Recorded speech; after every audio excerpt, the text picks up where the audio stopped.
War.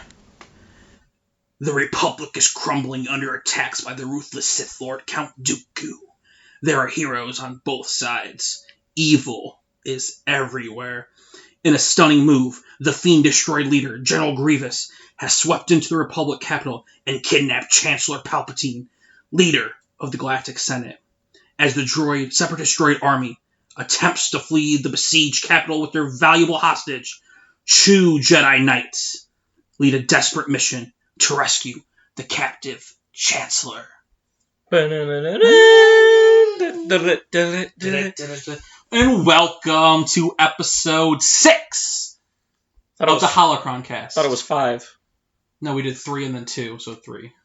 Oh, okay. Episode 6 of the Holocron-Cast. I am your Jedi Holocron, Tyler, along with the local Sith Holocron, Dan. How you doing today, Dan? And I am Return of the Dan. Return of the Dan. You have returned for possibly one of your favorite Star Wars films, On the Road to Skywalker. Some might say quite possibly my favorite. And some may think you're crazy for that. Not me. I just think you're a little crazy for that. That's fair. That's fair. How you doing today, Dan? We just watched Revenge of the Sith in preparation for this recording. Oh, I feel great. I feel good, too. I have never come out of seeing Revenge of the Sith in a sour mood. Right. It has always made me happy. We just ate Lunchables with Pokemon on them. It in was your fun dining times. room. Yes, it was fun times. Getting ready to knock out this recording. Knock out some recordings. I'm excited because I know how passionate you are about this movie. Yes. So I'm really excited to talk about it with you. And I've held off any conversation of this movie since we started the podcast because I wanted to save it for right now. Yeah. We started, one of the jokes leading to this is I just wanted to hate this movie because how much you love it, just to mess with you. Because it's funny when I am so passionate about it. Yeah. But after rewatching it, because last time I rewatched it, I was playing a mobile game the whole time and I wasn't paying attention. You were trying to get Thrawn in Galaxy of Heroes. And now I paid attention. And I gotta say, Dan, I have more respect for Anakin than I ever have. True. Yes, this is the one prequel where he is good. This is the one prequel Anakin works. But we'll get to that later. Oh, yeah, that'll be a big topic. As we're going to try something new this episode. I would love your guys' feedback about this, anyone listening. If there's anyone out there. When we go through the plot, I don't know if that's good for you guys if you like that, if we go on the plot too long, if we don't give our own opinions enough. I don't know what we're doing, so we're going to try a little less plot today. Obviously, we'll talk about the plot because we're talking about the movie. Yes. We're going to try to go through, not go through it, we're not gonna, scene by scene. And yeah, we're not going to just, we're not going to be like, so the movie starts with the battle, and then they attack the buzz droids, and then the vulture droids come. We're not going to go through every step of the way. We're going to be kind of going through big strokes this time. Yeah, because I felt like in the last two, we were not doing bad with the plot, but I feel like we were going through too many plot details. Yeah. On some occasions. And we were getting a little jumbled at times, too, because of it. Yeah. But we're trying something different. If you guys... We're still going to go through the plot in general. Yeah. Just let us know if any feedback would be brilliant. Let us know if you want us to go over the whole plot, if you've never seen Star Wars before. Yeah. Right? I don't know why you'd be watching a review if you've never seen it before, but maybe it's been 10 years. Who knows? Yeah. So, as we start off every road to Skywalker, Dan, what was your first experience with Star Wars Revenge of the Sith? This was my Attack of the Clones for you. So this was the first Star Wars movie that I saw in theaters, and I remember loving every second of it. I mean, I was a kid who loved the prequels, obviously, and finally getting to see the conclusion of the trilogy, finally seeing Palpatine again, seeing Vader show up at the end. It was all so great. I had to see it twice to get a poster. Oh, yeah, with your dad? Yeah, with my dad, and it was amazing. I loved every second of it, every time I've seen it. But where were you? Where was I? It was an interesting time. The first time I saw this movie, it was Sunday, May 28th, 2005. I wonder why you're out of breath. At the local theater. I wonder why I'm out of breath. Because I forgot part of my prep for this episode. I save movie tickets of every movie I've ever been to. Yes. Starting at a certain point in time. I obviously didn't do this as a kid, but one of my first tickets in this book is for Star Wars: Revenge of the Sith. 12:30 p.m. Sunday, May 29th, 2005. I assume that's a little bit after release. That is, I believe it is it's a little bit after. Because they usually came out like 19th to 20th usually. Yeah. So this is about a little bit over a week later. Still pretty early. Yeah. Yeah, but my first experience with this movie was, obviously I saw it in theaters. Yes. I remember liking it as a kid. Because Obi-Wan was my dude. Yes. Obi-Wan is always my dude. Obi-Wan is the dude. And yeah, I just saw it as a kid. I don't remember watching this one as regularly as I watched Attack of the Clones. Because it was a bit later in time. Yeah, but these are the two I watched the most as children, for sure. Really? Yeah. That's interesting. Because, like, I think I've said this before, I didn't watch 4 through 6 in its entirety until right before The Force Awakens. See, and I honestly don't know if I saw Episode 1 as a kid either. As a kid, I always flip-flopped between Episode 3 and Episode 5. Yeah. Because I just loved Vader, and then I loved Palpatine. Yeah, that makes sense. You have a big dark side. This movie is probably why I'm so biased to dark side, because this was the first Star Wars movie I remember in theaters. Yeah. This is honestly probably the movie... Nah, that's not the first movie I remember seeing in theaters. That's not factually correct. It's one of the earlier ones that I remember. This was the one... This one was... My whole family liked this one. I think even my mom liked this one, but she doesn't really like Star Wars at all. Yeah, didn't you say this was her favorite? No, her favorite's Episode 1. Oh, yeah. Psychopath. Yeah. See, what's interesting to me is my parents don't go to the movies very often, especially now. Yeah. So I'm sure they just only went to see... that makes me firmly believe I didn't see Episode 1 in theaters. True. Because I feel like they realize, oh, Star Wars is a thing, the kids might like this. Yeah. And then you see Revenge of the Sith, and there's dead younglings. And we're like, oh shit, we made them mistake. I remember I wasn't 13 when this movie came out, and this was the first PG-13 movie I was allowed to watch. Was it PG-13? Yes, this movie is I think it's still the only Star Wars movie that's PG-13. Yeah, I was going to say, because I'm pretty sure most of them are PG. Yeah, which is interesting. Everyone other than this is PG, but it's just for the child killing. Yeah, there's a lot of fire. This was the first PG-13 movie I ever got to see. Interesting. And this actually was what made my parents let me see PG-13 movies forever. I'm like, this ain't that bad. He can go see it. There's no graphicness in this movie. Especially nowadays when they pussyfoot it. You couldn't get away with that. Especially in Star Wars when there's no blood too, because of the lightsabers cauterizing the wound as you get limbs chopped off. Yeah, you can get disfigured and there's no, there's not an explosion of blood all over the screen. I was just about to say there's not much disfiguring in this movie, but literally in the first scene of the movie there's some disfiguring. Not the first scene, but like the first fight. The opening. Yeah. There's a man gets decapitated. Right? Yeah. But so I'd say this movie kind of again goes with the constant theme of what Episode 1 got wrong. Whereas this movie has a great opening. Yes, that's a very good opening. The Battle of Coruscant. Yes. See, I'm not a big space battle guy. I like space battles, but those aren't what get me going. I like the ground battles better. And I get torqued for space battles. And the lightsaber fights, but like this was a good one. For sure. It was so massive. Yeah. I've always loved the space battles, and one thing I always didn't like in the original trilogy, even as a kid, was that there wasn't really that many space battles. Like, not like, you had the trench run, and that was awesome, but that wasn't like... It was lower scale. It was smaller scale, and it was a group of fighters. There weren't capital ships on both sides. It was, the Death Star and then a bunch of TIE fighters and X-Wings. And then in Episode 6, they don't show too much of the battle. Yeah, in the sky. Yeah, and then, Episode 1, you have the Naboo starfighters, but that was kind of a bad fight. I'd say this is probably easily the best sky fight before sequel stuff and new Disney stuff. Because by this point, Disney had we had 3 prequels to get our CG not bad, not unbearable, indistinguishably unbearable 10 years later and not good. So this was probably like the CG on the scale was at the level of technology they had at the time. This was like really good. Oh yeah, absolutely. I remember coming out of this movie and was like stunned. Yeah. Even my dad was like, I'm surprised they were able to do all that. Right. Because, this was back in the day. CG wasn't as, even after the prequels, it still wasn't quite as prevalent. As it is now. Yeah. And seeing all that, and then, many years later learning that there's not a single clone in this movie that is an actor. Not even one? Nope, they are all CG. That's interesting. Literally every single clone in this movie.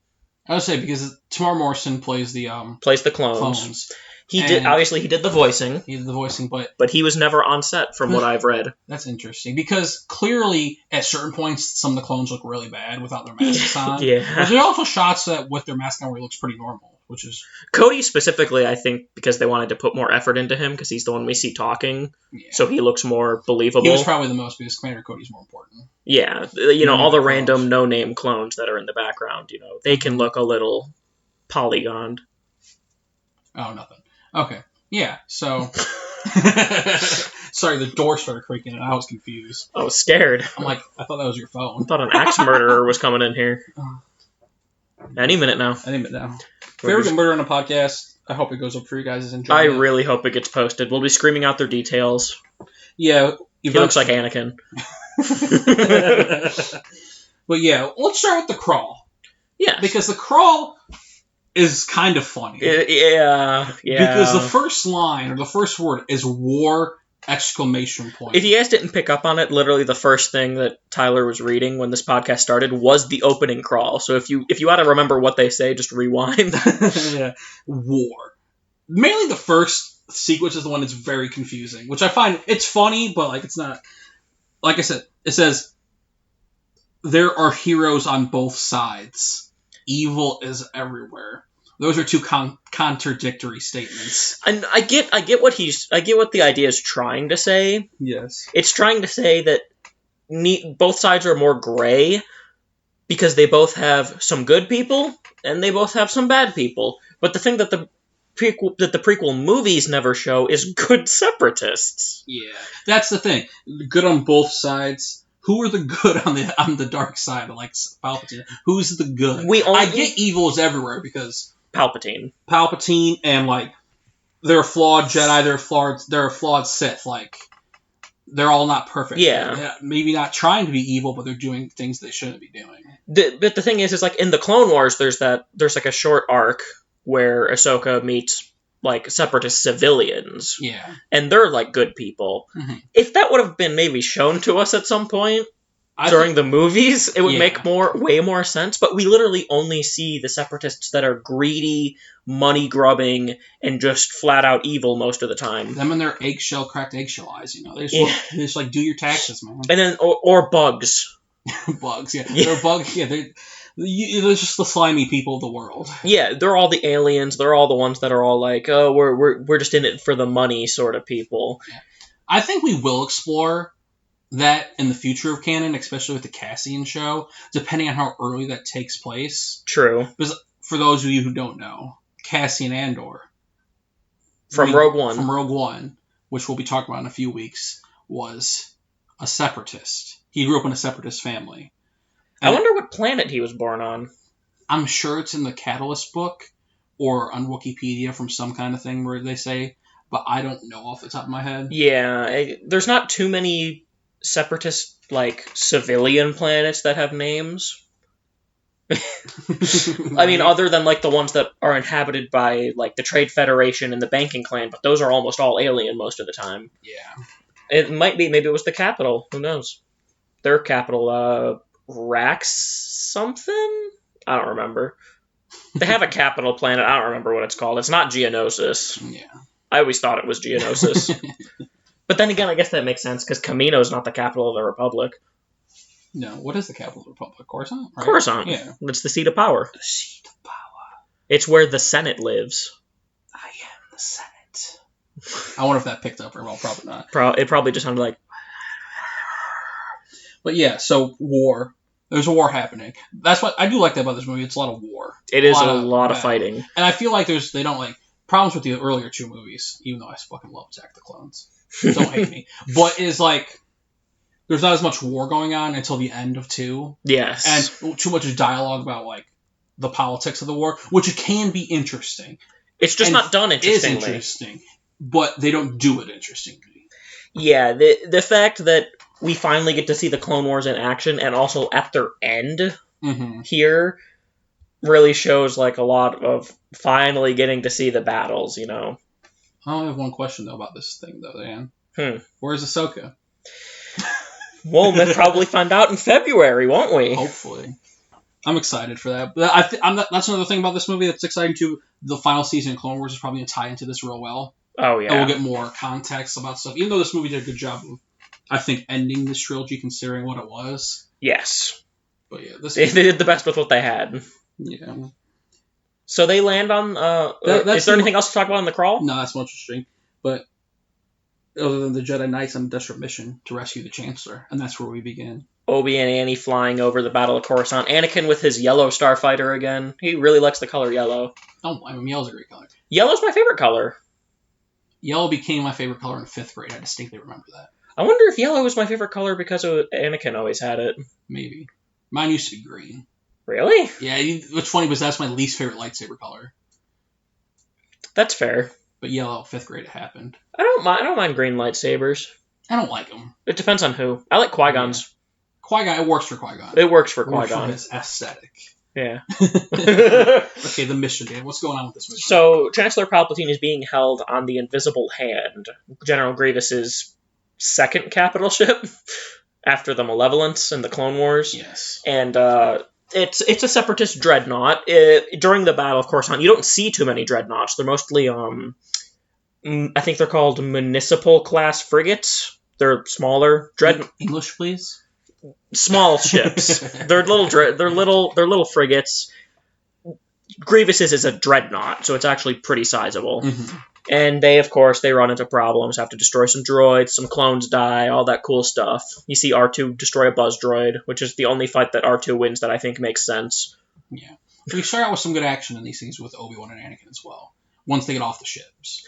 When they land in the shuttle, yeah. And Obi-Wan just leaps out of his fighter. And just destroys some B-1s. Some clankers. Clankers!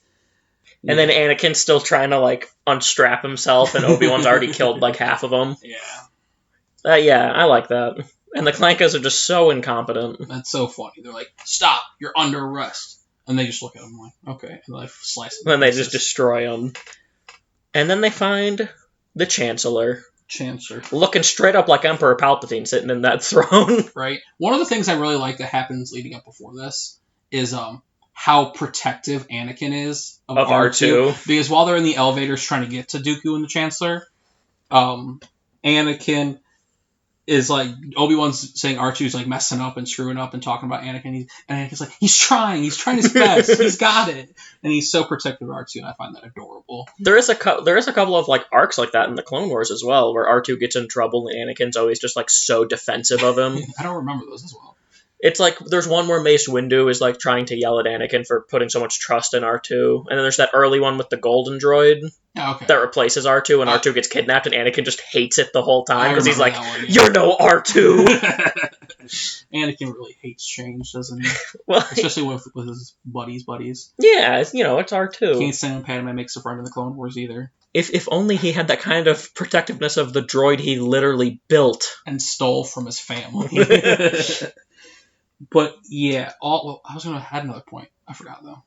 I'll remember. They continue going. They go up the elevator. Some wacky hijinks, destroying some clankas. Clanka. Some Obi-Wan being Obi-Wan, Anakin always on the move. Always. And then they get to the. Before that we do see R2 destroy B2 super battle droids with oil, right? With oil. Personally, I've never been a fan of when astromechs destroy troopers. Yeah, I've never been too big of a fan of that.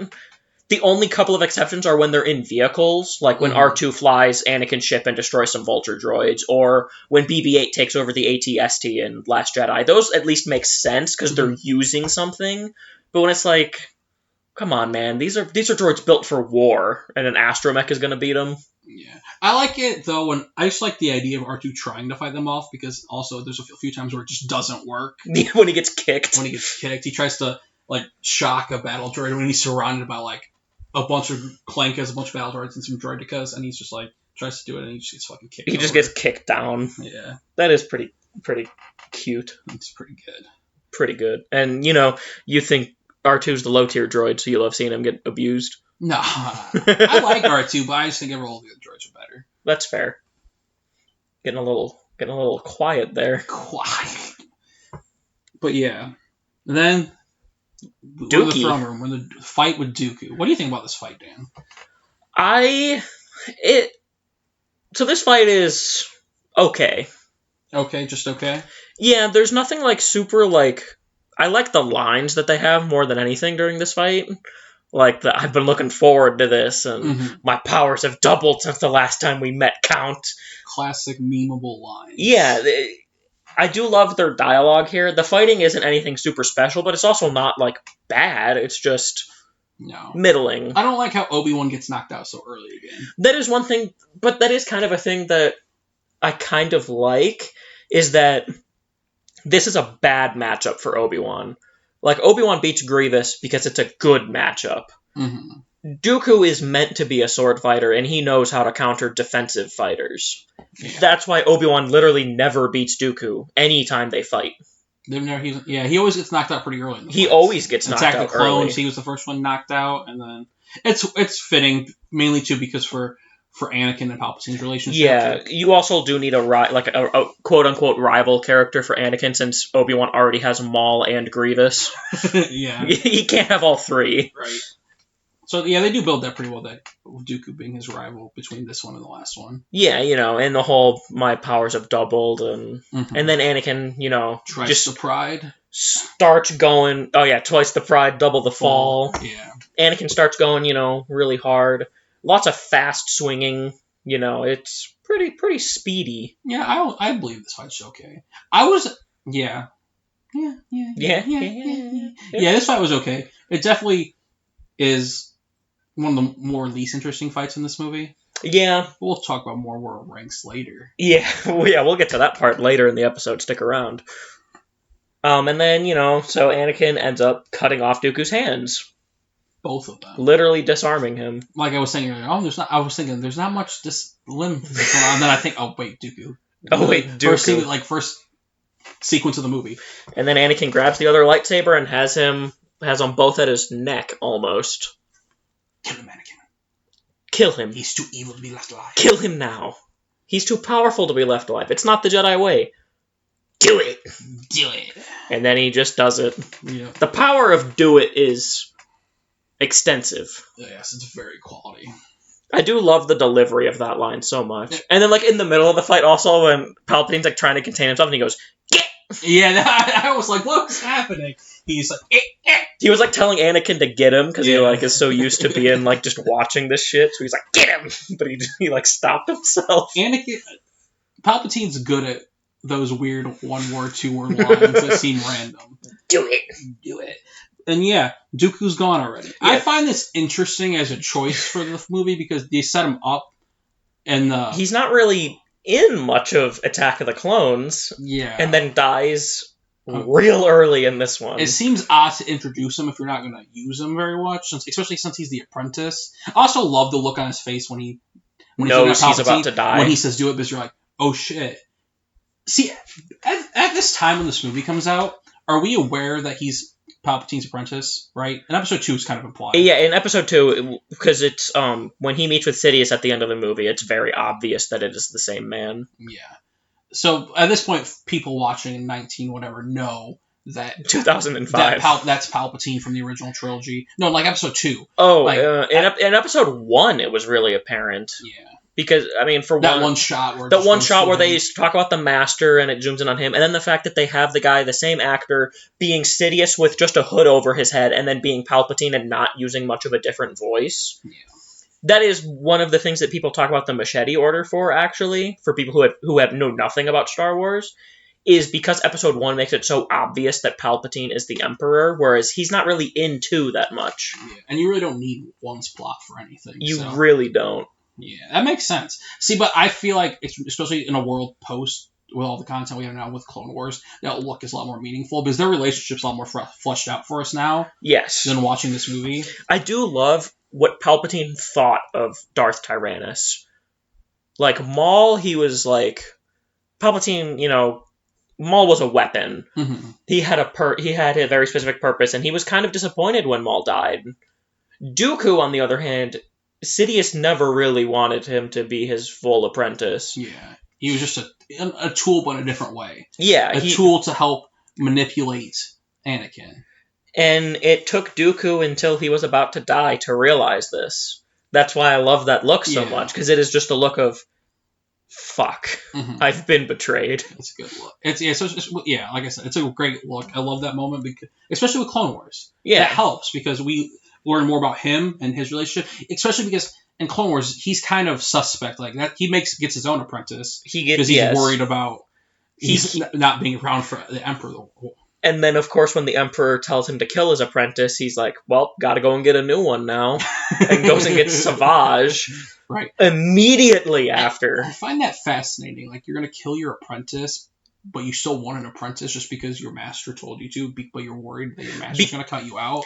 Because his thought process was that if him and Asajj tried to fight Sidious at that current level, they would lose. Yeah, so he was trying to train Asajj to where she would be strong enough that they could take him together. Mm-hmm. And they weren't ready. And Sidious was like, if you don't kill her, I'm coming and killing the both of you. That's fair. So you go get the beefy boy. You go and get Savage. The guy who's dead in the head, but like he's gonna wreck your life. He's a thick boy. He's a thick boy. If you don't know Savage Opress, it's a big part. He's a relatively big part of Clone Wars. Is he? He's in a lot. He's important. I don't think he's important, but he's important to Maul. Yeah. I don't think they wrote him very well though. No. I remember when we watched it, being the one that's like, this dude's a monster and is wrecking people's lives, but he's poorly written as a character. Yeah. Like, really poorly written. Yeah, well, it's mostly because they get rid of any personality he had, but... Yeah. We'll probably have a Clone Wars podcast at some point later on to talk about this sort of stuff. No need to veer off that hard, but... Yeah, like... I do love that. Getting more flesh out. This is the thing with Lucas. I feel like he had this vision in mind for the prequels, but he should have, done more between 2 and 3 to explore this. I know there was the original Clone Wars animated series, which had Asajj Ventress and Grievous. But I feel like they should have done the 2008 Clone Wars series first, before 3, to help explain a lot of this, because that's a big problem that a lot of people have with the prequels as a whole, is that a lot of stuff is set up and shortly discarded of. Yes, and then is meant to be explained later. Yeah. Do you think that was his intention, though, to explain it later, or he just, like, we don't have time for this? Well, obviously it was his intention. He made Clone Wars, Lucas. Yes, he took Dave Filoni. Yeah. Dave Filoni. He's a god. The man. Okay, where do we want to go next after that fight? Anything else to say on that fight, Dan? Nothing of super importance. Yeah, and then there's I do like the scene of when Obi-Wan's knocked out. Oh, yeah. And Palpatine's like, leave him, we gotta go, and Anakin's like, his fate will be the same as ours. Which is foreshadowing. Quite ironic, considering that as of Episode 6, all 3 of them die on a Death Star. Yes, the fate was the same. You're whispering so much. I'm not whispering, I'm not trying to. No, I know, I just keep seeing the audio I'm worried about. Stop looking at the audio, Dan, we're okay. But I gotta make sure it's balanced! Like all things should be. But yeah, I love that line because, like I said, foreshadowing, but like... And who knows, maybe even at the end of episode... It's not foreshadowing because the movie's already happened. Yeah, it's after foreshadowing. It's a nice way to tie it in. It's a callback like how in episode 2 when Obi-Wan says you're going to be the death of me. Yeah. It's of that same regard. Only it's a little bit more, less people I think realize that they all die in it. Like, most people don't think about that, I would think. Yeah, probably not. I also really like once they get back from this fight, they're going to do things with a politician, and Obi-Wan has a great line. Or what's the great line? Well, I'm not brave enough for politics. Are we skipping over the Grievous stuff? Does what Grievous stuff happens? Well, like when they get captured and... No, we can talk about it. Okay, talk about that line. I was just making sure. Yeah. Well, yeah. That is a good line, though. Yeah. I'm not brave enough for politics. Yeah. I forgot the Grievous stuff happened there, honestly. I figured that's Grievous why I is very brought it up. forgettable in this movie. Yeah, it's very sad. Okay, talk about the Grievous stuff. So they get captured, and it's a little weird how it happens. How they're just like, they're in this hallway, activate the ray shields, and then they're just captured. Mm-hmm. So it's a little weird, right? I get that it's probably all part of Palpatine's plan. Yeah. That's kind of the excuse you can go with, where Palpatine's like, well, we'll go through this hallway. And then there's like some deleted scenes here that I'm kind of glad were deleted because it stretches out the sequence quite a bit, actually. What are the deleted scenes? I'm not aware of these. It's like they cut a hole in the ground to get past the ray shield once all the droids show up, and they fall into like a water pit. Oh, from the shield that they get trapped in. Yeah, the ray shield that's around them. They cut a hole in the floor, and they go through, and there's like water underneath, and like there's like electricity down there, and there are like these weird B2 units down there. I only remember this so well because they made it they made that B2 unit an enemy type in the Revenge of the Sith PS2 game. Mm. It's like a bigger one with like electricity. It's a really weird sequence, and then it ends with them they come up and they get captured again. That's probably why they cut it out. That's and exactly. Also that makes the integrity of the ray shield worse. Like, yes. How can you just cut a hole in the bottom and be out? Yeah. Be better. Yeah. They at least make the Empire, the people who become the Empire, a little competent, That's true. Well, the Separatists don't become the Empire. That's true, but still, they're the bad guys. They're the bad guys. The bad guys gotta be competent somehow. That's true. We all can't be stormtroopers. That's fair. And then they go and they're up against Grievous, and you have a pretty good conversation of Grievous is like, I expect. Cough. Grievous is like, I expected you to be older, and Anakin's like, yeah, well, you're short. Which is funny because he's not. And yeah, because little did you know, Grievous is fucking 7 foot. Massive. Was he 7 something? He's bigger than Vader. Yeah, he's 7 foot something, that's all I know. And then Obi-Wan has the line of like, don't try and antagonize him, Anakin, because they've, Grievous and Obi-Wan have their rivalry. Mm-hmm. And it's very, tongue-in-cheek. And then R2 freaks out and, like, sends all of his little attachments out to, like, cause a distraction. That's kind of funny. Then chaos ensues, right? Chaos ensues, they do some more fighting, and then Grievous runs away, as he always does. He's a coward, in the words of one Mace Windu. Oh, big coward. Big coward. Grievous is... See, but... He's the most disappointing character in this film and in this franchise. He's the most underutilized. Yeah. Poorly utilized. He does have one good thing in Clone Wars when he wipes out the Night Sisters without even, like, taking any damage, really. But that gets detracted when he gets captured by the Gungans. Listen, the Gungans used electricity on him. He's a droid. And sticks. Electro stabs. Or electro poles. Oh, wow. He got captured by he is extremely... family. I will agree he is extremely underutilized. But I do like a character who, because not everyone is willing to just throw their lives away. I do like a character with some survival instinct who is like, these droids are soulless. I'm getting the fuck out of here. Oh, yeah, I don't blame him. He knows his army's incompetent. And they're just... A lot of the time, that's his biggest problem. What? His army. Yeah. He could win so many more fights if he had competent soldiers. That's easily the least competent army ever. Yes, without a doubt. They're just so... Well, the problem is that the B1s are so incompetent. The B2s are fairly competent, would be like good replacements for them. Droidekas kick ass. Magna Guards are really good. Yeah, Magna Guard fighting Obi-Wan in this scene is pretty cool. Yeah. With the staff, I was pleasantly surprised by that. And then in Clone Wars, you have commando droids, which infiltrate Republic bases all the time. Like, the Separatists have competent units. It's just their main ground force is so bad. But it's hilarious. Yeah. So. They're good for comedy purposes. Like when they go into the elevator and they're just like, Roger. Freeze! And then they crash the ship on Coruscant, and then we get to I'm not brave enough for politics. Yes. You got to be the poster boy today, Anakin. Yes. Which Anakin is happy to be, because... His girl's there. And he's not a master, and he wants to be a master so badly. He does. But he gets to be the face of the Republic. He's the hero. He's the chosen I also one. like how Anakin's like, I saved your skin for the 10th time, and then Obi-Wan's like, 9th time. That business on Cato Nemodia doesn't count. Doesn't count. Doesn't count. I don't know if there's a book, or I don't know if it is a scene in the Clone Wars that explains what the Cato Nemoidia fiasco was. Yeah, I don't remember. It probably might have been addressed in the Clone Wars, but... Maybe, I'm not sure. Shut the fuck up, phone. It probably wasn't even picked up. No, probably not. But then we get the reveal. The big reveal. The happiest moment of Anakin's life, so he says. Padme being pregnant? Yeah. Hell yeah. We get to see Bail Organa before that a little bit. Yeah, Bail Organa's pretty cool. We'll talk about him later. Yeah. One of my favorite things about Padme in this movie is there aren't that many. There aren't that many. She's put on the back burner in this movie. Hard. Because her and Lucas had some beef behind the scenes, and she just like, I don't think she really wanted to do the movie by the time it was done, but she's just like, okay, whatever.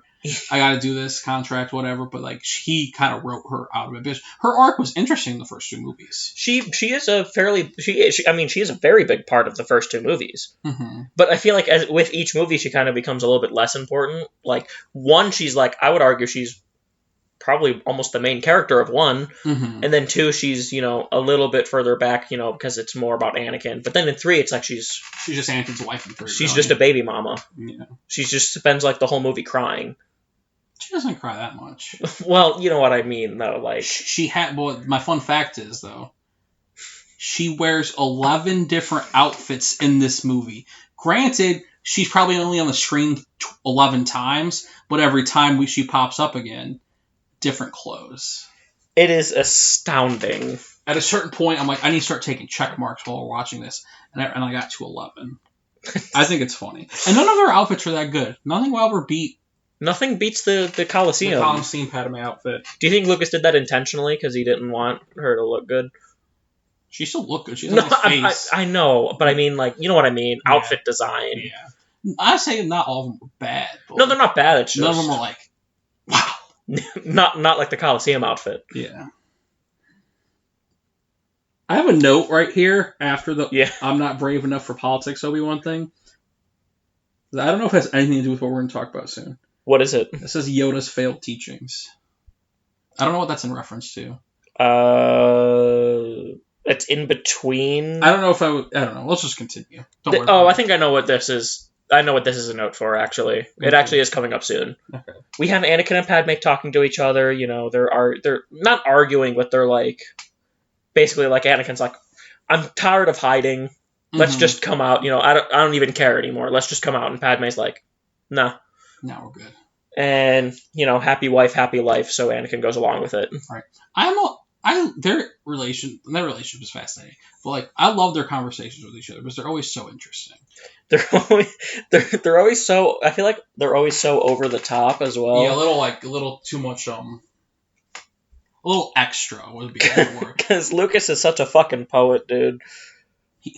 Magic. Because I only look that way because you're in love with me, or because I'm in love with you. No, I am so in love with you. It's a little much. It's a little extra. Yeah, a little extra, but I get it. I get what he's going for. Oh, I get it. That's hard, to be fair, that's kind of hard to write. Like, human-sounding love dialogue. Because all love is different, Dan. Yeah, exactly. That's why, I'm giving him some credit. It's hard to write that, especially when it came off as, mother-son in the first movie. Good job, Lucas. Good job, Lucas. Slave boy girl. But, and then Anakin starts having visions. Again. Of Padme. Just like the visions he had of Shmi and... Only this time we get to see the visions. Yeah, I like that. I'm glad they see them. It really, though, to me, it really makes it look like, how the fuck are you going to believe these visions when you can't even see what's happening most of the time? Yeah, the visions, I like that they see the visions too, because I think the visions play, obviously, a major role in the plot. That's probably the most important thing to Anakin's arc in this movie. It is in the prequels entirely, I would say, because it's a repeat of Attack of the Clones, and that's why he's so scared this time, because he's like, these same visions happened, and my mother died. My mama. And I couldn't save her. I gotta save my wife. Save Padme. And my, as far as he knows, one kid. Yeah, one kid. As far as he knows. Well, see, I like that too, because, like, I understand that so much, because, like, after losing your mom and knowing that she's gonna die, knowing that Padme's probably gonna die, like, you gotta... Devastating. It's devastating. You gotta do... I understand him wanting to do everything as hard to make her live and save her. To save her, no matter the cost. No matter the cost. And I respect that about him. I absolutely get it. And they have that little discussion, and then Anakin decides to go to Yoda. This is what your note is about. Okay, what? When Yoda's basically saying... Well, when Anakin's like, help me get through these visions, Yeah, he's like, I'm so confused. What do I do? And Yoda's basically just like, don't believe him. If someone dies, whatever. You can't be attached. It goes back to the flawed. Yeah, the flaw. That's why I had it. Yoda's teachings are so fucking messed up. Like, I get the Jedi want to protect the world. They want to be protectors of the galaxy. They want to be neutral, be biased. But at a certain point, I also think not having attachments and not having those things makes you care less. You know what I mean? About what you're trying to protect and what you're trying to preserve in the world. What I think the biggest problem that it comes down to is just that instead of helping Anakin deal with these problems, he just says, these are the path to the dark side, just ignore them. Yeah. If you want to teach to not have attachment, teach them how to not have attachment. Because that's a hard thing not to do, is to not have attachments to things. Which, to be fair... That's just human nature. To be fair, that is also why they didn't want Anakin to be trained in the first place. Because he already had formed attachments to his mother and is more... To the angel. To the angel, yeah. So I kind of get why they're like, we don't want to train him. But in that case, if you're not going to be able to help him, find somebody who can help him. The Jedi act like they're, they're holier than thou, and they're kind of they have a family relationship. Mm-hmm. Help him! Right? You're supposed to be training these people. You already failed with Dooku. Do you want to fail with... Again? He's not your direct Padawan, but still, you don't want to fail. The whole Jedi rely on you and your teachings. You've built this. You can't... If these are such major problems that could lead to devastating things, you don't do anything about them. They just stand back. The whole council, other than Obi-Wan, just stands back. Obi-Wan's the only one who tries to help him. And even then, Obi-Wan's caught up in the war and can't really help him. Yeah. A lot of the time. It is kind of fascinating, though, because in a way, he's right. Attachments can be bad, but having no attachments is really problematic. That's what I mean, is they need to... It's so... It should be taught. What's a good balance there, though? I don't know how you find a good balance, though. It's definitely a hard thing to balance, but I think they do it in just about the worst way possible. Pretty much any other way would be better than the way they do it. I think that's what's good with Obi-Wan, as why he's one of my favorite characters, one of the best characters in Star Wars, is because he has all these attachments. Yeah. And he is very, Qui-Gon. I don't know, I was going to say Padme, that's not right. No. Qui-Gon, the Duchess Satine. Anakin. And there's another one. There's 4 of them. I forgot the 4th one. But all these people die in his life. And he is attached to them. And he's still the same person afterwards. It doesn't change him. And even one of them, as far as he knew, he killed himself. Yes. Anakin. Yeah. He even says later in this film, send me after Sidious. Don't send me after Anakin. He's my brother. Yeah. You were my brother, Annie. That's basically him saying, I have an attachment. Yeah. And he's smart enough to know I'm not the right man for the job. That's another thing. They don't know how to find the right man for the job. They knew how to send the right man for the job for Grievous, at least. We'll get to that. Yeah, but they need to... That's why Obi-Wan should not have gone after Anakin. I love the idea of the Jedi. Yes. So much, but... They're so flawed. They're so fucking flawed. But that's why I love it. I know. I love their hubris and how... Later, towards the end, because I thought this thing about Yoda. I want to discuss it, but we're not going to discuss this now. But yeah, the Jedi are flawed. Attachments, I think in the sense, attachments can be trouble. But I think it's more important to have attachments than to not have attachments, especially in a role where you have to defend and fight for something, or where you stand for something. If you don't stand for anything, you know what I mean? Yeah. You can't just be a mindless, I don't give a shit about anything, I'm just here to protect people. If you don't at least care a little bit about what you're protecting, or attached to what is important in the world, then... What are you fighting for? Yeah. What's the point of... At that point, you're just a clone. Even the clones have more to fight for. They have attachments. Right. To each other, to their home. To their manufacturer reset settings. They have enough of a personality and feelings that one of them abandons them and then goes and gets married and has 2 kids. And then one becomes a chef. No, that's not... That's because he had amnesia. But, the clones have way more, attachment and, drive to fight. They're fighting to protect each other. They're family. They're brothers. Brothers in arms. Brothers. I like the clones. It's so funny. But, like, the biggest thing with the Jedi that I think the biggest flaw that they have is that fear is the path to the dark side. But they are so afraid of falling fear. to the dark side. They are so afraid of fear and falling to the dark side itself that they can't see that they're the problem. As the Rise of Skywalker once trailer said, confronting fear is the destiny of a Jedi. And that's what the problem is. They don't confront fear. They run from it. And as one, The Last Jedi said, it's time for the Jedi to end. And God damn it, they're gonna. God, I hope so. So if you want to know more about that, watch our Rise of Skywalker Theories video. Bam, bam, plug, Episode plug, 2, plug, Twitter. Woo, woo, woo. Like, favorite, subscribe. Okay, what's next? What's next on the agenda? I think we talked enough about the Jedi and their flaws. We have, I believe the next scene is Anakin talking to Palpatine. The next scene, the next important scene, anything. The next, like, a big important thing that happens is Anakin talking to Palpatine. Is that the one I got notes for? No, this is earlier. This is when Palpatine basically is saying, I want you to be on the council. Oh, yes, when he becomes a master. Palpatine wants him to become a master. Palpatine wants to put Anakin on the Jedi Council to be his go-between. Because Palpatine's in charge of the government of the Republic of the galaxy, right? Or like most of the galaxy. Of like not the Outer Rim, but the main galaxy. Like Yavin, not Yavin. Maybe Yavin. I don't know where Yavin is. Maybe Kashyyyk. Maybe Ryloth. Definitely Kashyyyk. Or Ryloth's still free at this point. Ryloth is in like the Outer Rim. Okay, but still, he's in charge, and the Jedi who protects the galaxy, they need to go between. They need each other. He wants it to be Anakin. I mean, the Jedi have been acting as soldiers throughout this whole war. They kind of need a go-between. You know what I mean? Yeah. Because the Jedi are all generals or commanders if they're not masters. And then Anakin gets appointed to the council. But not as master. What? This is outrageous. It's unfair. See, do you know what I do like about this scene, though? Knowing Anakin as a character, I actually feel like he had some self-control here.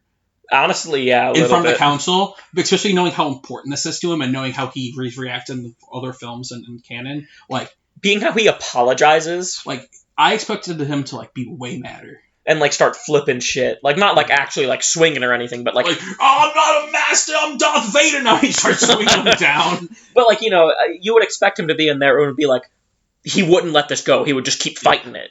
I don't think he let it go, but he's not going to let it go, but he's not, like, okay. He let it go for the moment. I'll talk with my master and my wife. I'll rant about it.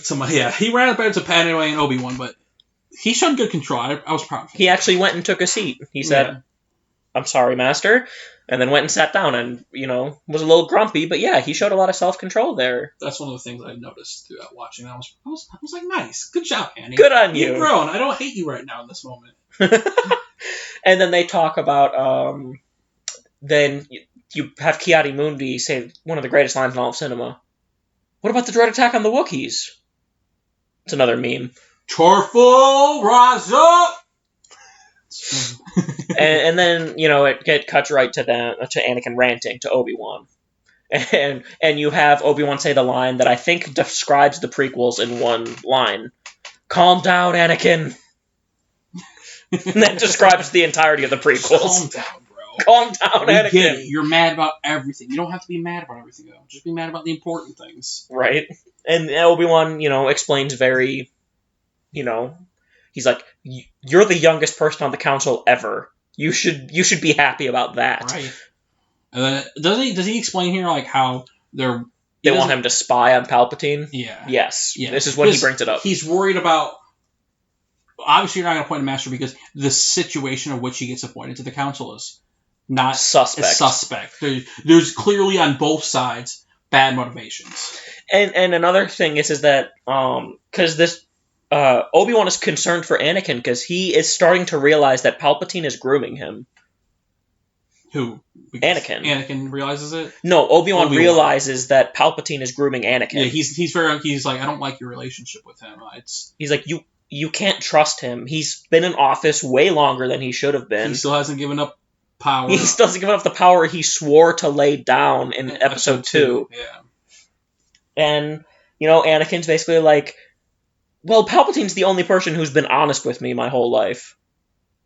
Why would I betray him? You're asking me to betray a mentor, a friend, the Jedi Code?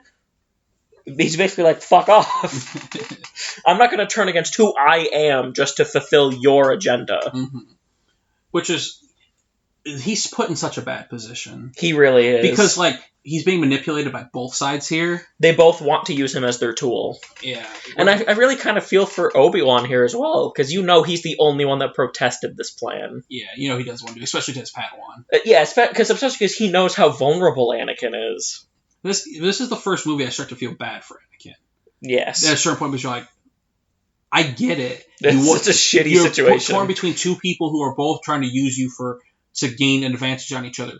And all you want to do is save your wife. Who no one knows you have.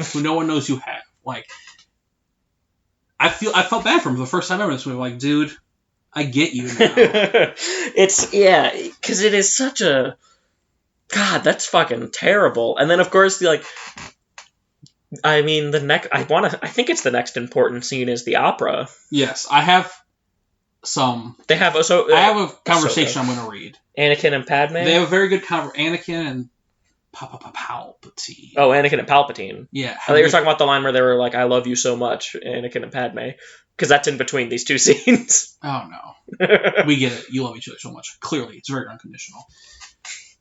But, yeah, you want me to read this quote? I really like this back and forth. This is when they're sitting in the opera. This is before the Plagius thing. Yeah, this is before Plagius, so if you think we're going to be quoting Plagius, just give it a couple more minutes. I don't know which one to start with here, but whatever's the earliest. They're starting to Palpatine can tell Anakin's conflicted about whatever's going on, and he asked him something about the Jedi, and he's like, Anakin, search your feelings. You know, don't you? And then he says, I know they don't trust you, Palpatine, or the Senate, or the Republic, or the democracy for that matter. I have to admit, my trust has been shaken in them, which is what gets Palpatine to go off, realize. And then he said, why? Have they asked you to do something that made you feel dishonest, did they? Anakin doesn't say anything. I took this straight from the script, and this is like what it says. Like, what's happening. Anakin doesn't say anything. He simply looks down. They asked you to spy on me, didn't they? Anakin, I don't know. I don't know what to say. Palpatine, remember back to your early teachings, Anakin. All of those who gain power are afraid to lose it, even the Jedi. The Jedi, and then Anakin's like, the Jedi use their power for good. Palpatine, good is a point of view, Anakin, and the Jedi point of view is not the only valid one. The Dark Lord of the Sith believe in security and justice also, yet they are not considered by the Jedi to be, Anakin, evil. From the Jedi's point of view, the Sith or the Jedi. From the Jedi's point of view, the Sith and the Jedi are similar in almost every way, including their great quest for power. The difference between the two is the Sith are not afraid of the dark side of the Force. That is why they are more powerful. Anakin, the Sith rely on passion for their strength. They think inward, only about themselves. Palpatine, and the Jedi don't. Anakin, the Jedi are selfless. They only care about others. Palpatine smiles. Palpatine, or have you been trained to believe? Why is it then you have asked you to do something that makes you feel so wrong? He didn't say that. Palpatine? That wasn't in the film. Well, it's from the script. Where'd you get the script from? I don't know. There was a couple lines there that didn't sound like they were in it. Palpatine, have they asked you to betray the Jedi Code, the Constitution, of friendship, your own values? Consider their motives. Keep your mind clear of assumptions. The fear of losing power is a weakness of both the Sith and the Jedi. Is that not from the movie? No. Is it not? I think that might just be like the full original scene. Probably. Before they probably cut it down a little. Because definitely that last part was not. It ended when he was like, when Palpatine smiled. And then he goes to Plagius. Yeah, they did cut that out. Interesting. There was a couple lines in there where I was like, that doesn't sound familiar. Mm. But generally, yeah. But generally the same message gets through. Yeah. I want to talk about the Jedi and the Sith wanting the same thing and how similar they are. How similar they really are, which is true in a lot of ways, especially because, like we were talking about earlier, the Jedi are flawed. They want power, but they don't understand that absolute power is not good. Yes. But they think they both think getting rid of each other is balance. Yes. Which it is not. But yeah. Where's the... Well, I mean, Palpatine's kind of aiming for balance. Yeah. I mean, he's Well, aiming he to wanted to destroy kill the Jedi, but, that's closer to balance than what the Jedi wanted at the moment. That is true. Especially because after Episode 3, there is balance. 2 and 2. Just an interesting little factoid there. 2 and 2. 2 plus 2 equals 4. Because Kanan technically isn't a Jedi anymore at that point, because he kind of dropped that. And I don't know about Cal, because Fallen Order hasn't come out yet. Yeah, but I do really like the idea that they're both very similar. Yeah, I really like that back and forth about them both being afraid of, This does go back to something we talked about in an earlier episode of the podcast when we were talking about Episode 9. The Jedi and the Sith cannot exist without the other one. Mm-hmm. They are two sides of the same coin. Yes. As long as one will exist, the other will resurface. Somehow, some way. The Force will find a way. Balance. That's what that is a big thing that I hope ties in with 9, is one can't exist without the other. For sure. Yeah. Especially because they're so similar. So similar. Both crave power, just the Sith are way more open about it. Yeah. The Jedi are more kind of hidden about it. They're that holier than thou sort of. They're very the Jedi are more are more like a religious group. Yes. And then the Sith are more just like a cult. The Sith are very much like a cult. Yeah. The Jedi are the church, the Sith are the cult, and they fight each other a lot. Oh man, Lucas was a true visionary. You kidding me? He was a god among men. Did you see how he wrote the scenes in the last movie? God, he knows how to write a love scene, especially with Anakin. Oh. But then you have... Did you ever hear the tragedy of Darth Plagueis the Wise? Yeah. Oh, okay. I've heard the tragedy. He did. Yeah. Let's move on. No. But Darth Plagueis the Wise. This is, I think, going to be a real big tie into Episode 9. I hope so. Because this is where he teaches Anakin about... Cheating death and... What else? Almost indirectly implying, almost kind of dropping the seeds of that he's a Sith. Yeah. He's it's an ancient Sith legend. He's it's ironic. His apprentice killed him in the sleep. You know what's funny, actually? It's not canon anymore in Legends, and I think it's the Plagueis book. Do you know how Plagueis actually ends up dying? The Plagueis book that's not canon. There is no canon Plagueis book. It's only non-canon. Okay. Palpatine just gets him really drunk and then electrocutes him to death. Is my understanding. Because he knew he probably wouldn't be able to beat him in a fair fight. That's too real. Getting someone drunk to manipulate them. Right. Did he take the big dick energy potion from Harry Potter 6? Oh god, that potion, man. What was that shit called? I don't remember. I just called it the big dick energy potion. The Felix Vertex or something like that. I don't remember. We mentioned Harry Potter a lot. Expelliarmus! We mentioned Harry Potter a lot in these because we've been watching them. Yeah, because Anakin is the boy who lived. He kind of is. He lived. He's the boy. He's the chosen one. And he's the boy who lived because they thought he died at the end, but he lived. If only there were more British people in Star Wars. What are you talking about? All the best characters in Star Wars are British. Ewan McGregor, Obi-Wan, Rey, Daisy Ridley. They're all British to me. Jyn Erso, she's not one of the best, but she's British. You don't wish that direction, Dan. I know. I should have assumed. You know what this means, Dan? What? I'll tell you after the podcast. Now I'm worried. Darth Plagueis, though. I like this because I feel like this is things that are is going to connect through the whole saga as a whole. It's really expanding on the Force as well. Yeah, and that's always interesting. It's always good to explain the Force, but not give us too much. Yes. And how does he cheat death, Dan? How does Palpatine come back in Episode 9? Maybe this is a sign of how. Influencing the midichlorians to create life? I hope not that part, but but cheating death, Yeah. That is the only way I can see logically Palpatine kind of still being around, I guess. Is it actually canon that I'm sure this is canon, but this is what Plagueis was Palpatine's master. Yes. That's like canon. That is 100% canon, Okay. and it is canon that Palpatine is the one who killed him. Okay. Well, I don't know about 100% canon, but it is like, it is the most heavily implied fact of all of Star Wars is that Palpatine is the apprentice he was talking about. Yeah. With the way he says it and then like the smile that forms when he's like, it's ironic. Yeah, he's so happy. Yeah. It is all but, I'm not sure if it's 100% canon, but in my eyes, until told otherwise, that is canon. Okay, I believe you. It's our canon. Yeah. It's the Holocron-Cast Star Wars canon. Let's do this. Hashtag not my canon. And then what happens after the opera, Dan? What's important after the opera? Is this when we start going to Utapau? Utapau and Kashyyyk probably. Utapau and Kashyyyk are around the same time. Yeah, so it's probably one of those. We have we see Kashyyyk and we see the Wookiees gearing up for war because the droid attack on the Wookiees. Tarful, rise up! Also, a little fun factoid: this is the last time the Wookiees will be free until after Episode 6.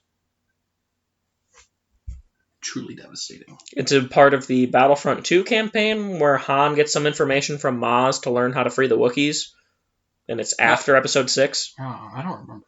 It's like that one random mission where you're playing as Han. Bearded Han, I mean. Bearded Han, specifically. Best Han. And so they're talking about how to free the Wookiees. So the Wookiees have been enslaved literally since this attack.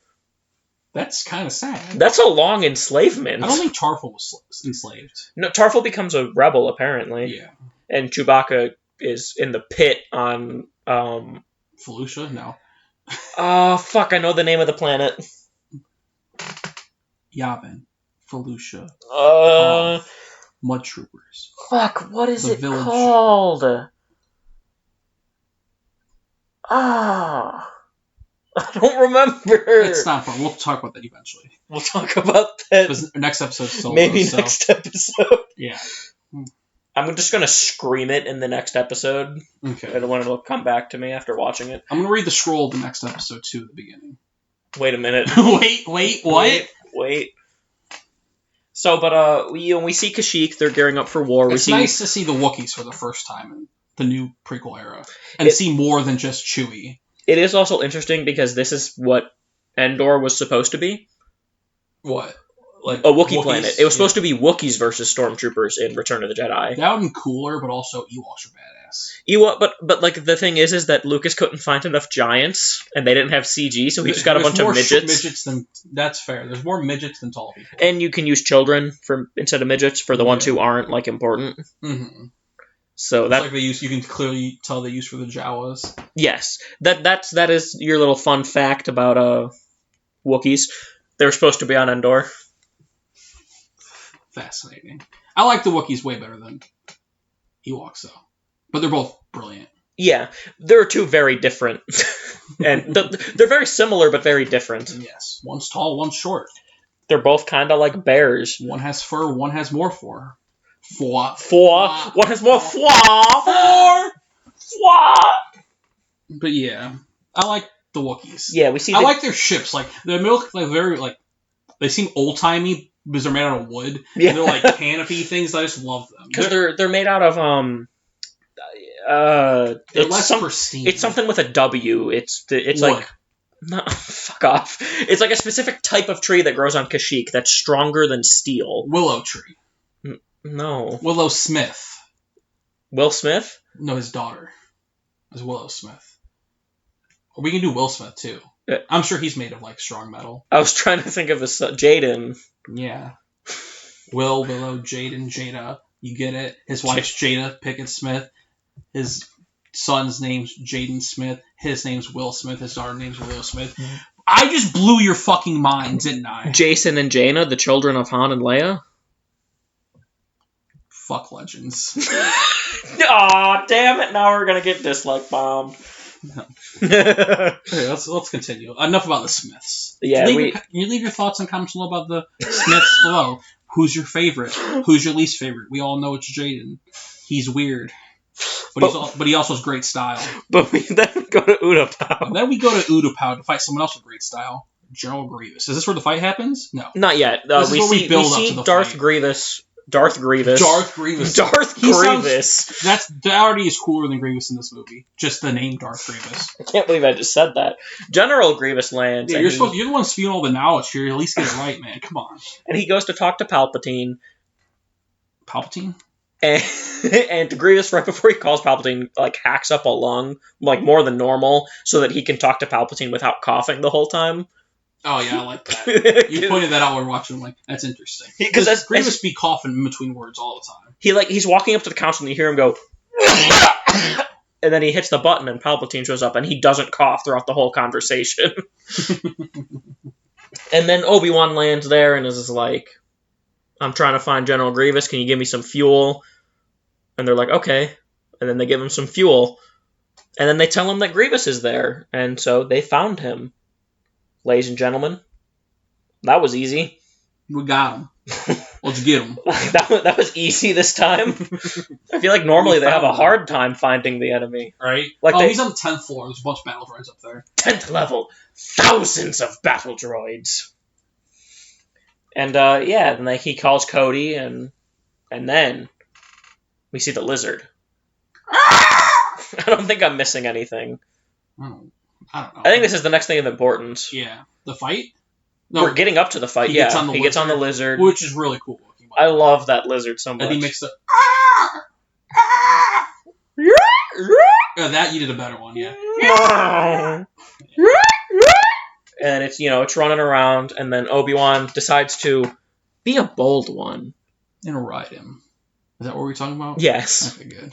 And then we hear Grievous talking with the Separatist leaders, and the Separatist leaders are like, Dooku was way more confident than you. I don't want to be part of this deal anymore. And Grievous is like, how about I fucking just crush your windpipe?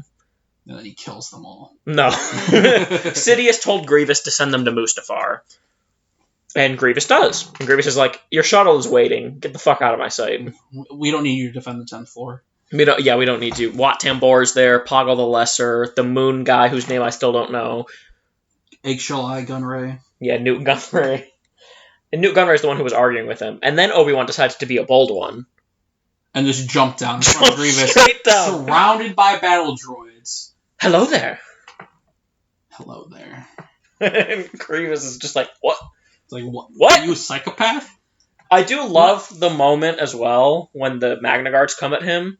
And he takes the classic amazing fighting pose. I love his pose so much. 2 fingers and then this lightsaber behind him, and then he just lowers his stance, looks up, and just drops a giant air conditioning unit on them. Oh yeah, he destroys the Magna Guards. It just looks so funny because he's all ready to go, and then he just looks up and is like, oh, boop. I always like how his hair flips too while he's doing that stance. It's like, vroom. It's such a good stance.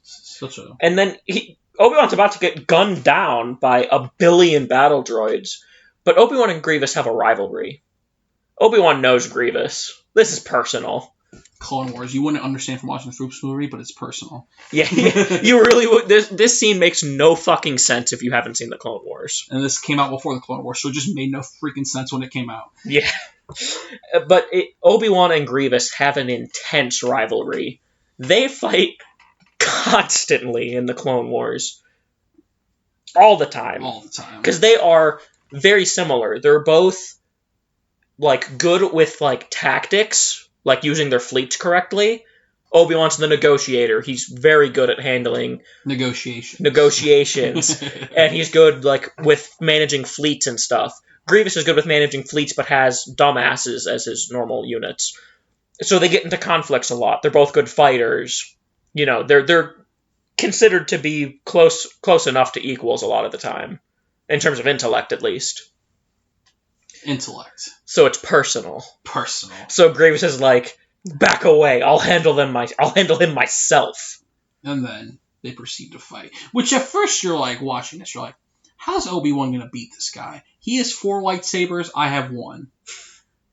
So this is where I want to talk about something that I love in the Revenge of the Sith novelization.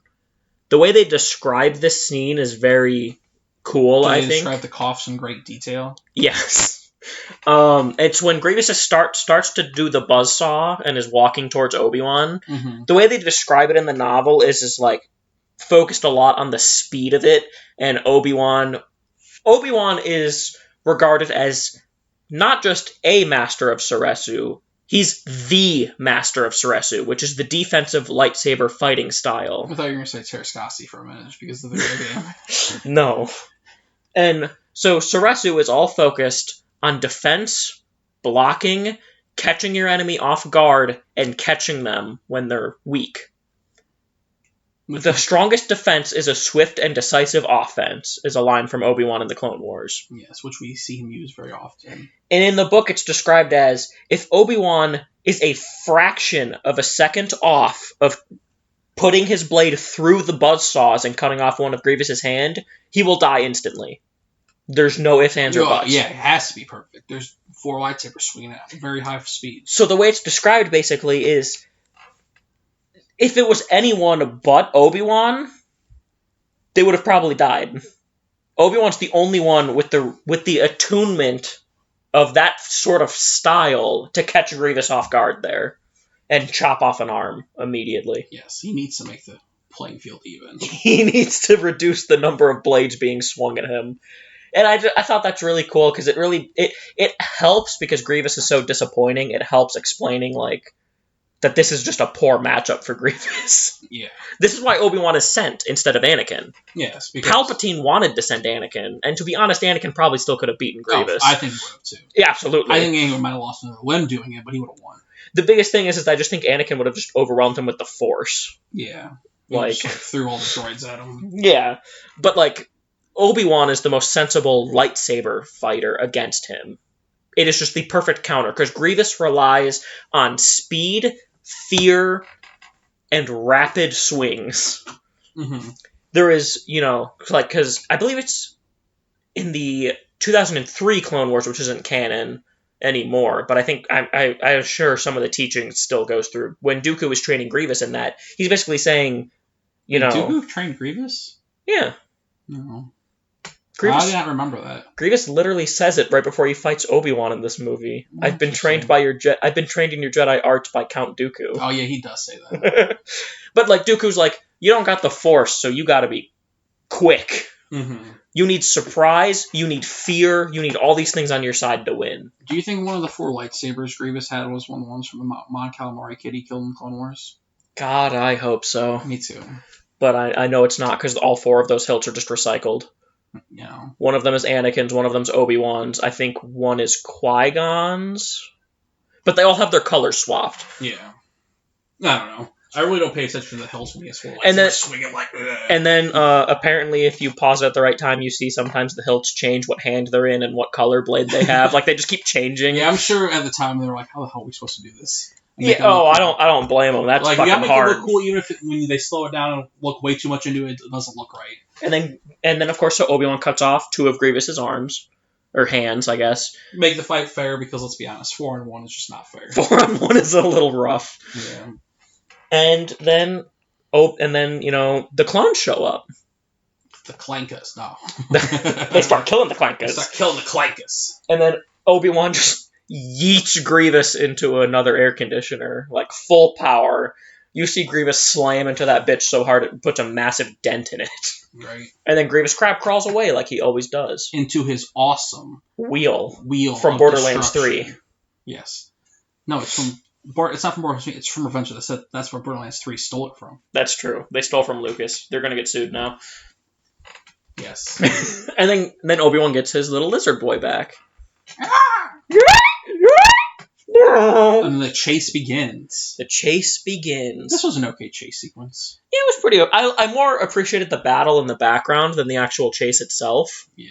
Because seeing just the clones and the droid and the Clankas shooting at each other on a massive scale again, I always love it. Yeah. I find this fight, though, the most disappointing fight in the movie. Because it's so fast. Because it's fast, and Grievous kind of goes out like a bitch. He really does. He really, really does. He's such a cool-looking dude. Like, he's sexy as fuck. Like, he's slim. He made of metal. He coughs. He's got 4 blades. I love his voice. Yeah, he should be the most feared, like, fighter in the galaxy. Because he's like a unit. A freaking monster. He's a fucking unit. And he just goes out, like, so quickly. Yeah. My favorite... Especially with, like, a gunshot. Like, from a Jedi. Like, what? Well, to be fair, Obi-Wan did rip his... Yeah, I know. He ripped his chest open, but still. But, I do like... There is one particular fight between Obi-Wan and Grievous in the Clone Wars that I think is handled a lot better. It's, I'll show it to you after we're done recording. And it's like, first of all, it's Grievous fighting him with forearms, which usually doesn't happen in the Clone Wars for some reason. Yeah. And it's like, they're way more... Battlefront, too much to do. Can you imagine how fucked the hitboxes would be? They can barely handle two, okay? Right. Maybe nowadays, when they're a lot better now. But yeah. But, and it's like, they have much more of an even fight with each other. And Obi-Wan has to be a lot more, like, crafty. For sure. That is another... I do agree with you. This is the most disappointing fight of the whole film. Yeah, this is the worst fight in the movie. Yes. By far. It's so sad. Put it number 10 on the list right now. And then, so then the fight... And it's also... I kind of don't like that by the end of the fight, neither of them have lightsabers. Yeah, that... Like... It worked for when you're fighting a bounty hunter or, like, when you're fighting Jango Fett, but, like, I don't want to see... I actually kind of liked when they started scrapping for a minute. Like, they didn't have their lightsabers and started fighting. Yeah. But, like, I don't think that's how that fight should end. Yeah, not as the end. I get, like, that's the weak point of Grievous. You open him up, shoot him in the gut, and then he just his organ sac. And he just catches on fire and just explodes. But, like, it would have been cool if, like, you just, like, cut his head off or... Yeah. Or did what he did to the one thing where he just stabbed him. Yeah, it at least we got a good quip out of it. Yeah. So uncivilized. I don't want to see a Jedi fight evolve into, like, a fist fight. Like, it can start as a fist fight. It can devolve into a fist fight, but it needs to get back to lightsabers at some point. That's fair. Like, would it be cool if, like, Rey and Kylo were fighting and they just start punching each other, and then at the end they got back to lightsabers, and then they start making out. And then Dark Rey showed up, and they're like, "Oh shit, let's kiss," and then go fight Dark Rey. Fanfiction.net here, ladies and gentlemen. Go. Should we write Reylo fanfic? How much are you paying? We talked about this yesterday. How much are you paying? We're going to write it together and post it on the channel. No, I don't write with other people. Okay. Back to Revenge of the Sith. Yeah. So yeah, Grievous dies. There's a little bit of stuff on Kashyyyk, I think, in between this, but it's nothing like super major. It's just seeing fighting, I'm pretty sure. Right. Oh, this part of the movie is where I don't remember it quite as much because it kind of blends together a little bit because it's just a bunch of battles, which I love. Mm-hmm. I'm trying to remember what's your next note. My next note is another Anakin Palpatine dialogue. But so okay, later. I think that is next. Is it? Because this is when yeah, this is next. Is that next? But yeah. So is that next? I don't. You're better remembering the plot than I am. That's why you're in charge of talking about it. Because next is the Anakin. Do we get more Kashyyyk stuff? A little bit, but nothing like important. Yeah, we see Tarful. It's not even Kashyyyk stuff really. It's more of just Commander Cody talking to the group, and then like Commander Cody's like, Obi-Wan's engaged Grievous, and then Windu's like, Anakin, go tell Palpatine this, and then Windu's like, I sense a plot to destroy the Jedi. But the next big scene is Anakin and Palpatine again. Is this the scene where the reveal? Okay, yeah. So he's talking with Palpatine, and Palpatine is basically saying like, I can't believe they didn't send you after Grievous. You were the obvious choice, hyping him up, giving him confidence, trying to manipulate him any way he can. Any single way. And he starts going on about the Force. He's like, and then Anakin says, I know there's something that they're hiding from me. They're not telling me everything they know about the Force because he's not a master yet. Mm-hmm. And Palpatine's like, well, they don't even know all the Force either. You can't see through the fog of their dogmatic lies. Right. I have the quote. I really like this conversation, so I'm going to read it. Okay. Anakin. Well, yeah. I don't know. Okay. How do you know the ways of the Force? My mentor taught me everything about the Force, even the nature of the dark side. They look confused. Anakin, you know the dark side? Anakin, if one is to understand the great mystery, one must study all its aspects, not just a dogmatic, narrow view of the Jedi. If you wish to become a complete and wise leader, you must embrace a large view of the Force. Be careful of the Jedi, Anakin, pausing. They fear you. In time, they will destroy you. Let me train you. Use my knowledge, I beg you. I won't be a pawn in your political game. The Jedi are my family. Imagine little Annie saying that. This is another part that's not in the actual film. Okay, I'm not going to read this quote anymore. Apparently these are wrong. No, I just like this scene. I think these are the full... I think you got, like, the initial script. Yeah, I don't know. Well, I just like mainly the dogmatic line view. Yeah. The simple, narrow-minded, dogmatic view of the Jedi. About being a pawn and all that stuff. And then Palpatine says, he drops the, you must work with me to save Padme from certain death. Yes. Like, you know, I do also like the line where when Palpatine reveals it, that he's the Sith Lord, he's like, are you gonna kill me? And Anakin's just, I would certainly like to. Yeah, he pulls out his lightsaber, I want to. He's like, I can feel your anger. Anger. It fuels you. Fire rises. Just, also everyone knows Utapau is where Bane is kept in The Dark Knight Rises. If you're wondering what Utapau was, when we're talking about Utapau. This is factually correct if you look it up on Wikipedia. Yeah, the cave from The Dark Knight Rises and Utapau, same thing. Both located in New York, you know. Or Gotham City, whatever they like to call it in comics. No, they sent Batman to Utapau. Exactly. Had to get him out. Oh, yeah, they did send him. Right. Bane sent him there. And then, so then Anakin is like, well, I'm going to turn you over to the Jedi. Because Anakin doesn't know what to do here. You know, he's torn between his family and saving Padme. And his mentor. I mean, because Palpatine's a mentor. I want to say he's his mentor. He's a mentor to him. But, I mean, what I mean is that Palpatine is a big person in his life. I guess. Because Palpatine has looked over him since he was a kid. Yeah. He's been around. Palpatine's always, like, it happens in the Clone Wars a lot. Whenever the Jedi fuck up, Palpatine is there to, like, console Anakin. Mm-hmm. Obviously to... manipulate him. Yeah. And so he goes and tells Windu, he's like, yo... what's up? Palpatine's the Sith Lord. And Windu, you know, is like, what? Like...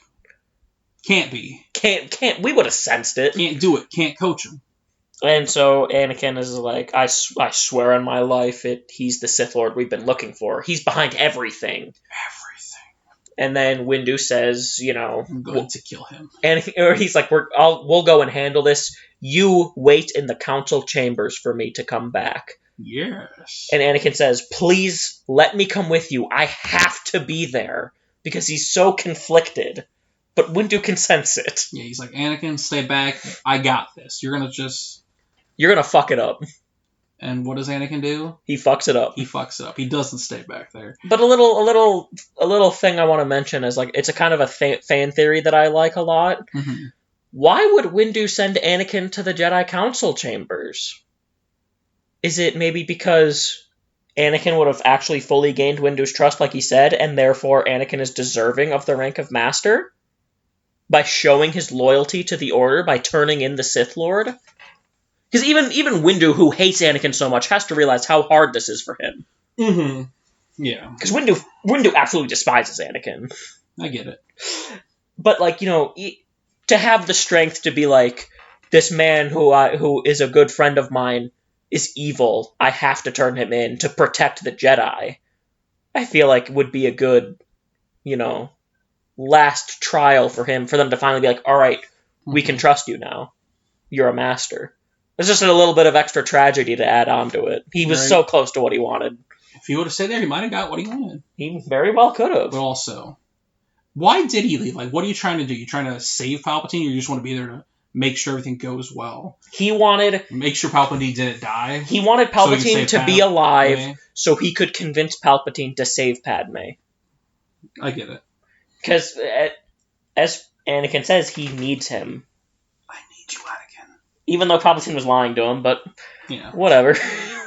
And then we have another great scene. Count Dooku, so we need him. We see the "It's treason then" scene. Yes, which where we see Palpatine make disturbing faces for the first time while he's fighting.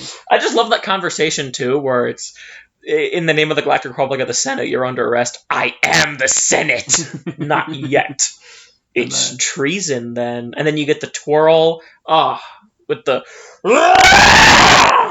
God, I hate that so much. Why? It's so great! I hate Palpatine's fighting. What? It's so he makes great! the worst faces. He's way too, like...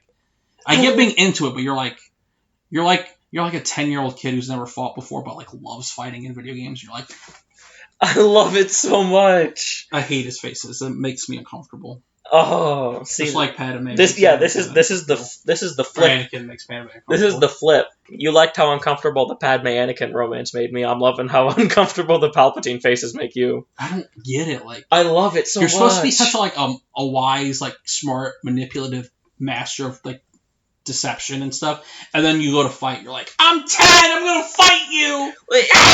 Power. Because I hate it. I love it. I think it undermines his character. I would not say that at all. I firmly believe it undermines his character. This is the only time where he's able to have fun and show it. Because he loves putting people in pain. It's disturbing. And that's it. That's the point! It's like, it doesn't help that when he gets shocked, his makeup's not very good. Yeah, the makeup is a little shoddy there. Especially during when it's getting changed. Because it's, enhanced with CG, I think. From the look of it. There's like one frame like when it cuts and then it cuts back and you see it's like actual makeup then and it's like a weird transition. Yeah, it's disturbing. But I've always been a big fan of that. Yes, I know. I love how into it he gets. I like that he's into it, but he's acting like he's never fought before. I wouldn't say that. Yeah. Like, he literally screams power while he's electrocuting Mace Windu. Yeah. Because he has unlimited power. What? That's the very bad guy thing to do, I guess. But like, I thought he was smarter.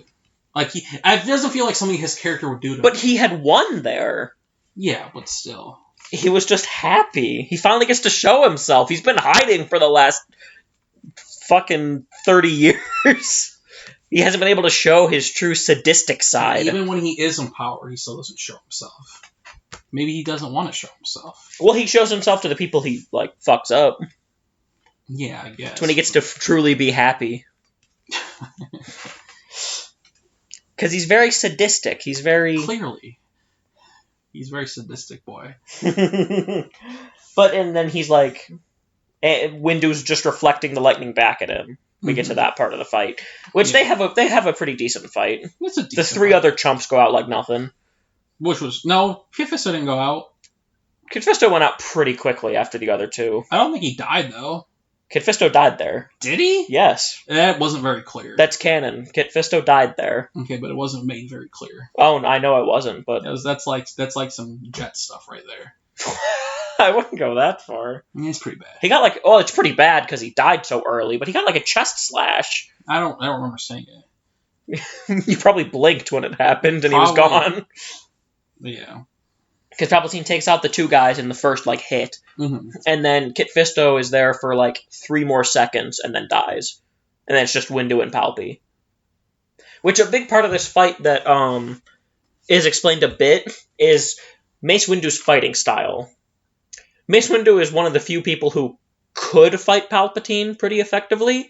He was for a minute there. Yeah, because Windu's fighting style is Vapad, which is the 7th lightsaber fighting style, and is the most dangerous lightsaber fighting style. It is basically, the way that it is used is, you are essentially using the essence of your enemy. The more powerful they are, the more powerful you get, sort of thing. Mm-hmm. And it's especially dark power is even stronger. Yes. Every single user who has used Vapad has fallen to the dark side, except for Windu. Because Windu's so, dogmatic and set in stone on his morals that he stays with it. Mm-hmm. And it's an interesting thing. Which is interesting, too, I think, because he's not really... I don't think he has the exact same morals as the Jedi. He's kind of like a Qui-Gon. He's a little more like... I wouldn't say that at all. I would say he's very much... Because he's the one... But he's using the fighting style that's very not... That's the only bit of out there that he is, though. Everything else that he is, if this even slightly infractures the code, we're not doing it no matter what. I refuse to budge on this sort of thing. That's always been his like mentality. It's just, I do think it's interesting that he has like that fighting style, though, especially. Yeah. Because that is a very anti-Jedi. Lightsaber. That's interesting. Yes. Very interesting. And so, the stronger Palpatine is getting, the stronger Windu's getting. So it kind of evens out a bit, and that's why the fight is more even, and why the other guys go out like chumps, but Windu stays for a while. Mm-hmm. And Windu also has another ability, Shatterpoint, where he can detect the weakness of any enemy that he's facing. Sounds like a name of a move in Galaxy of Heroes of his. Only it's bad in Galaxy of Heroes. I don't even know if it's in there. It just sounds like it's one of his uniques. There we go. And it's funny, in the novel, again, when he's fighting Palpatine, Shatterpoint isn't working on Palpatine because there is no weakness to be found. And Windu's just getting frustrated during the whole fight because he can't find one. That makes sense, Palpatine's. Also, this explains why Windu was so ready to kill Palpatine. He was kind of like almost drugged up on Palpatine's dark side. Yeah, he's like, I'm tired of this, I can't. He had so much like adrenaline. He was like fucking amped. But yeah. Then Anakin cuts his hand off. Yeah, Anakin comes in and is like, no, I need him. And then he cuts Windu's hand off, and Windu gets flung out the window. And dies. Well, he dies. He hasn't came back in canon. Hey, give it time. Surprising. Give it time. Yeah, he'll come back. There's no way he died there. Maybe. Everyone survives falling in Star Wars. Clearly, but yeah. The thing about this is another moment where you feel really bad for Anakin. He's being torn by his duty and saving Padme again. This is a very rough spot for him, especially because it has to be a split-second decision. And this is the moment that will define him forever. Because this is his defining moment, honestly. Because if you don't slice his hand and you kill Palpatine, you might not be able to save Padme. But if you stop Windu, you'd have to hurt him, which you do. You slice off his hand. And then at that point, you can't ever go back. You can't go back. You're screwed. So you have to go under Palpatine. And then, of course, choosing between the duty and the woman that he loves, I think it's an easy decision. You choose the woman you love, and then you get fucked. Just hopefully you can survive, Hope you can live long enough to save her. Which, of course, he doesn't. He keeps living, but he fails to save her. Yes. Spoiler! I like how immediately after this scene, like, he gets named in as Darth Vader, he pledges himself to Palpatine's teachings, and then Palpatine just immediately lets it drop, yeah, I don't actually know how to save Padme. I'd kill him in that moment. Like... I'd slay him. Fuck! Well, because Anakin knows he's fucked if he kills Palpatine here. Well, either way, he's fucked, so I'd kill him. No, because... And then rule the galaxy. But he can't, because the Jedi would kill him. He needs the Jedi gone to then take out Palpatine and become the leader. Yeah, but is he aware of the fact that he doesn't know that Palpatine is in control of the clones? But he knows that Palpatine has a plan. I guess. Because he's, at this point, knows that Palpatine's been planning this whole thing. Yeah. At this point, he's like, Palpatine's got some kind of plan. I gotta go along with it until I have an opportunity to take over. Which, to be fair, that is the best time to take over is right after the Jedi die. Because then the Jedi aren't there to take you down. And who else is going to take you down? You're a goddamn Sith Lord. Padme. And her 11 outfits. Yes. Sorry. This is one of the more... like I said, the defining moment of this movie. This is where the movie picks up and is consistently good through the rest of the movie. Yes. It's obviously a fun movie. Not perfect. It's a prequel. No. A lot of problems. But I really like Anakin I'm so bad at explaining myself. I'm so bad at it. I fucking hate it. Okay, what happens next, Dan? Like, is it like more like you like Anakin because you get him more now? I understand him more now. I feel for him more now. As a little kiddie watching this, I'm like, you're doing all this for her? Right. And I'm still like that. Yeah, but now I'm like, I get it. I don't love anyone. I am the dark side. I'm Palpatine in this case. I don't fuck with any of that. But then what happens next is Order 66. I actually think this is one of the Well, it's beautifully somber, the shots of all the Jedi dying. It's not like I think they do the shots, but I like how it's snowing on that one planet where Canada-Mooney is. Megiddo. And then I love seeing the different locations too, and the music is making. And I just love this sequence, except the part where the Jedi are all dying. I like the sequence as a whole, honestly, because the Jedi are so flawed. Yeah, they don't deserve to die, though. But we see kind of their hubris catch up to them. See, well, we're going to talk about this later because I want to talk about it really importantly. That's Yoda's fault. These Jedi didn't do anything wrong. It's not like his failed mindset and the failed Jedi Order. Like, all the Jedi don't deserve to die because the guy who came up with the Order is a fucking idiot. It's him and Windu's fault. Yeah. Well, really, it's the whole Council's fault. Council, yeah. Yeah, it's the Council minus Obi-Wan. You think Leia Secure deserved that? She wasn't on the Council. Or was she? I don't think she was. We discussed that she wasn't. I don't think she was. But you know what I mean? Yeah, I get what you mean. Like, it is sad. I like the Jedi to die. I like Plo Koon. I like Ki-Adi-Mundi. I like all these guys. Yeah. Huh? No, I'll tell you later. Yeah, I agree. It is. I don't want them to die, but it's also like, it's the right thing to see the Order go down. Yeah, the Order of the Phoenix. The Order of the Phoenix. and then we see Cody. They're a better Order than the Jedi Order. I said it here, folks. Damn. And then we see Commander Cody betray Obi-Wan. Which is tragedy. Which is super sad. You're like, Obi-Wan, he literally gets shot from behind. He really does. After Cody gives him his lightsaber. Yeah. I think you're going to need this, sir. Blast him. And Obi-Wan is the only one that survives his attack because he fell into water. As you know, Jedi are impossible to kill by falling. It's confirmed. There's always a safety net. No one can die by falling in Star Wars. Do you know how the Emperor survived the Death Star? A net? The ocean below. Oh. On Endor. That's a long fucking drop.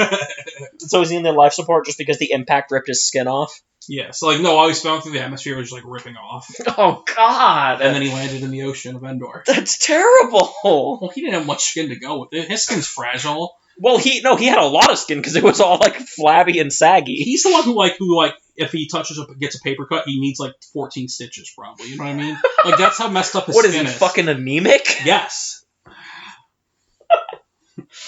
So I do really like the part of the sequence though where Yoda feels everyone dying. Yes, he deserves that feeling more than anybody. That's why I love Yoda. That's why I hate Yoda. That's why I love him. This movie actually made me hate Yoda. What? Yeah. I love Yoda for this reason, because he sees how badly he's fucked up. We'll get to that. We're going to discuss it, and we're running long, so let's get... What happens next? The attack on the temple. Yes. The slaughtering of the younglings. Of Snoke. Snoke died. Snoke died. The first youngling was like, Master Anakin, what is happening? Or I don't know. Master Skywalker, there's too many of them. What do we do? That kid, Snoke. Does he die there? Clearly not, because Snoke exists. No, he dies there and then is reanimated. As Snoke.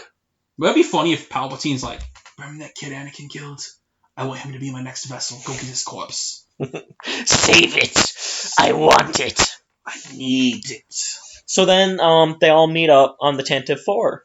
Because Bail Organa sees what's going on and is like, I need to save some people. And this is where Bail, most underrated character in Star Wars, comes in clutch. He's getting the plan together. He's getting Obi-Wan. He's getting Yoda. He's like, we need to meet up. Turn your tracker on when you're ready. We're going to get this. We need to save as many people as we can and just get the hell out of here. Yeah.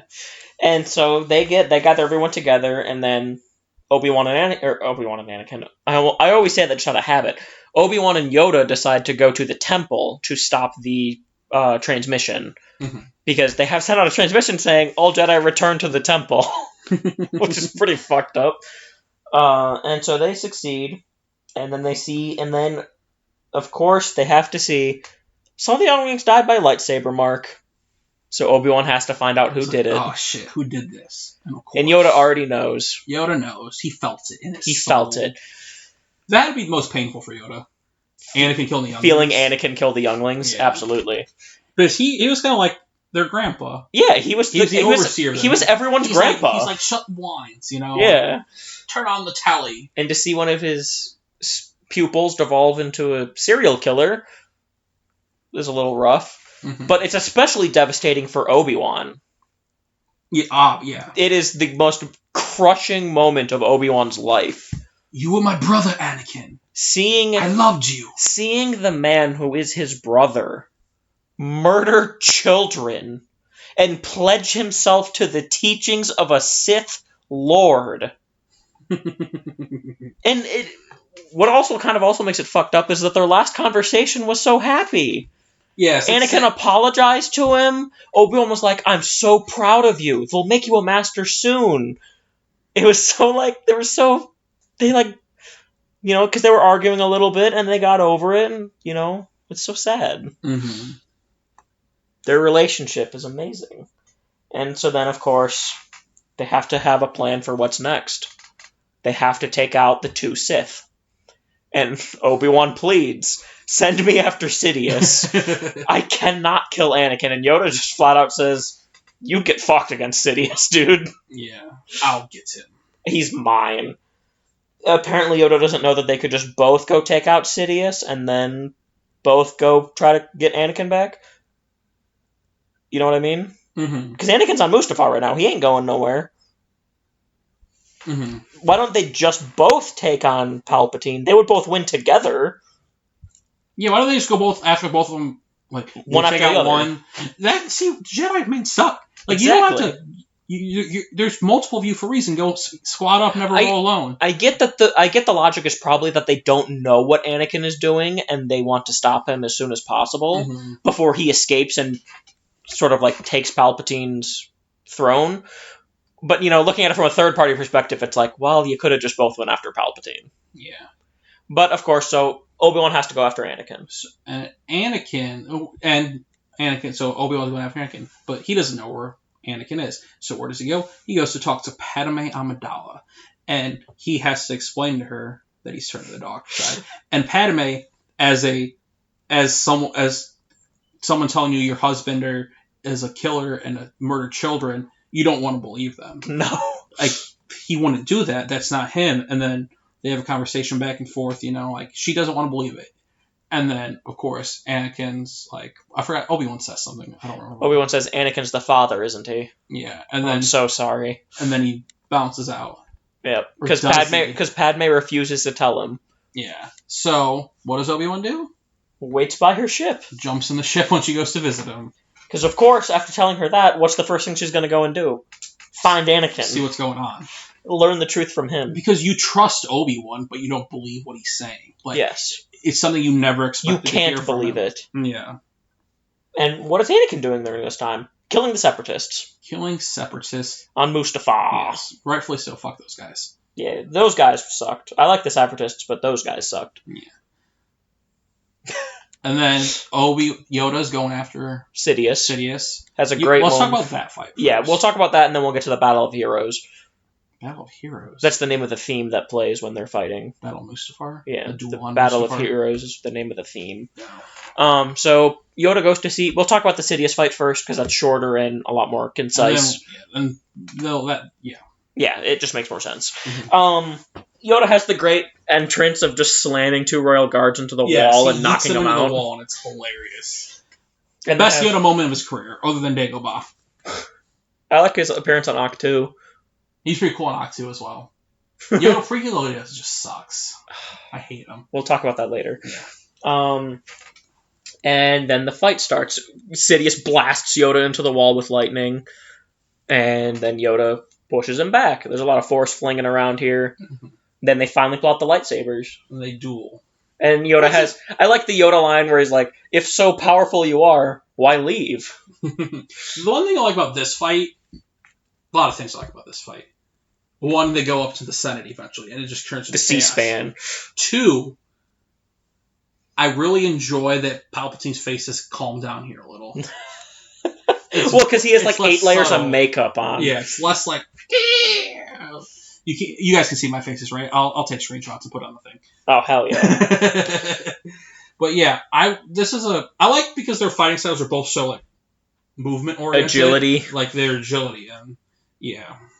You can describe the fight if you want. And then it goes down to, it becomes a battle of the Force. eventually. Yeah. They both lose their lightsabers. They throw the freaking... They throw the seats circles. at them, or whatever they're called. They throw the big circle platforms at each other. Just realized Jar Jar's sleeping in one of them. He goes flying. Oh. And then, out of nowhere, Anakin... Their lightsabers, like, just meet up and slash him in half, and then... Oh, no. Trilogy over. Oh, man. Yeah, that's where it ends. Right. So credits roll. War! But they're fighting, and, it's pretty cool. And then Yoda jumps up, his lightsaber gets knocked away, and he's absorbing the lightning from Palpatine. Yeah. But Palpatine is just shooting too much lightning, and it just explodes in Yoda's hand and sends them both flying. Yoda gets the worst of it and falls all the way back down, while Palpatine is able to grab onto something and hold himself there. This is that extra skin to get latched on, Oh, God. That loose skin. And Yoda, slams his spine on the way down, and is then he runs away. Yeah, because no one really wins that fight. No. I mean, Sidious kind of wins, because he didn't lose. Yeah. And he was the one that needed to lose. Yeah, Yoda's the one who really lost, because he goes into exile. Yoda lost everything. Yoda lost everything. Rightfully so. And so then he has Bail Organa pick him up, and then they go to the Tantive 4 and wait for Obi-Wan. So then we have some great conversations on Mustafar, though, with Padme talking to Anakin. Yes, Anakin and Padme, I don't know if you guys know this about me. I love their dialogue, mainly because it's kind of cringy, but it's also kind of I get it in a way, but stop acting weird. Right. Stop saying some of the lines you're saying. Yeah. But I really enjoyed this quote. I love how on the website I pulled up a different website this time, because I forgot to copy and paste this in my notes, because we kind of rushed it. And then, I love how it refers to Anakin as Darth Vader. Well, because at this point he is Vader. He's not Anakin anymore. I don't consider him Vader until he puts on the mask, personally. I consider him Vader as soon as he goes to kill the younglings. Yes, that's fair. Otherwise, he can't go into heaven. Like he does in Return of the Jedi. Yes. So actually, I consider him Vader as soon as he cuts off Windu's hand. That's fair. That's when he's named Vader. And also, if you guys don't like me reading quotes, let me know in the comments below. I don't know if this is good for podcasts, but I really enjoy looking at quotes and dissecting them. That's fair. Darth Vader. I saw your ship. What are you doing here? Padme. I love how also on this website, the E for Padme is replaced with a question mark for everyone. Why? I don't know. I was so worried about you. Obi-Wan told me terrible things. What things? He said you turned to the dark side, that you killed younglings. You murdered young. All this time she's crying. Obi-Wan is trying to turn you against me. He cares about us. Us? He knows. He wants to help you, Anakin. All I want is your love. I hope the voices are making it clear what I'm saying.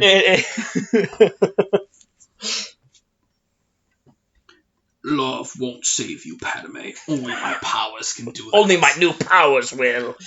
At what cost? You're a good person. Don't do this. I want to lose you the way I lost my mother. I've become more powerful than any Jedi has ever dreamed of. And I'm doing it for you. I'm talking like Palpatine, I know. Well, I was going to say Watto. I'm doing it for you, Annie. Come away with me. Help me raise our child. Leaving us behind while we still can. And Anakin doesn't do that because he's an idiot. Don't you see? We don't have to run away anymore. I have brought peace to the Republic. I am more powerful than the Chancellor. I can overthrow him. I actually really like that moment. He's like, I've already planned on overthrowing Palpatine. That's what I mean. This was his plan as soon as he cut off Windu's hand. Just go along with it until he's in the best position to take over. And together, you and I can rule the galaxy and make them the things we want to be. It's just like she says in episode 2, where she's like, that sounds a lot like a dictatorship. The fascism guys. I love it. I can't believe what I'm saying. I can't believe what I'm hearing, Obi-Wan. Obi-Wan was right. You've changed. I don't want to hear any more about Obi-Wan. My voices are so inconsistent. Why is he Watto? I don't know. The Jedi turned against me, don't you?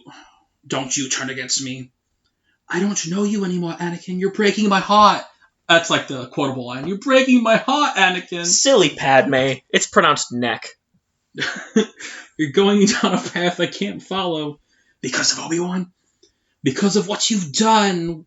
My voices are just fucked at this point. Because of what you've done. What do you plan on doing? Stop, come back, I love you. What are we fighting for? Liar! Oh, God! No! Probably. You're with him. You brought him here to kill me. Because, like we said earlier, Obi-Wan jumped in the ship, and he's just standing with his hands on his hip, chest out, fucking... I don't know. He's got the swag on, dude. He's ready to fuck. He's a sexy motherfucker. Oh, my God. And then, yeah.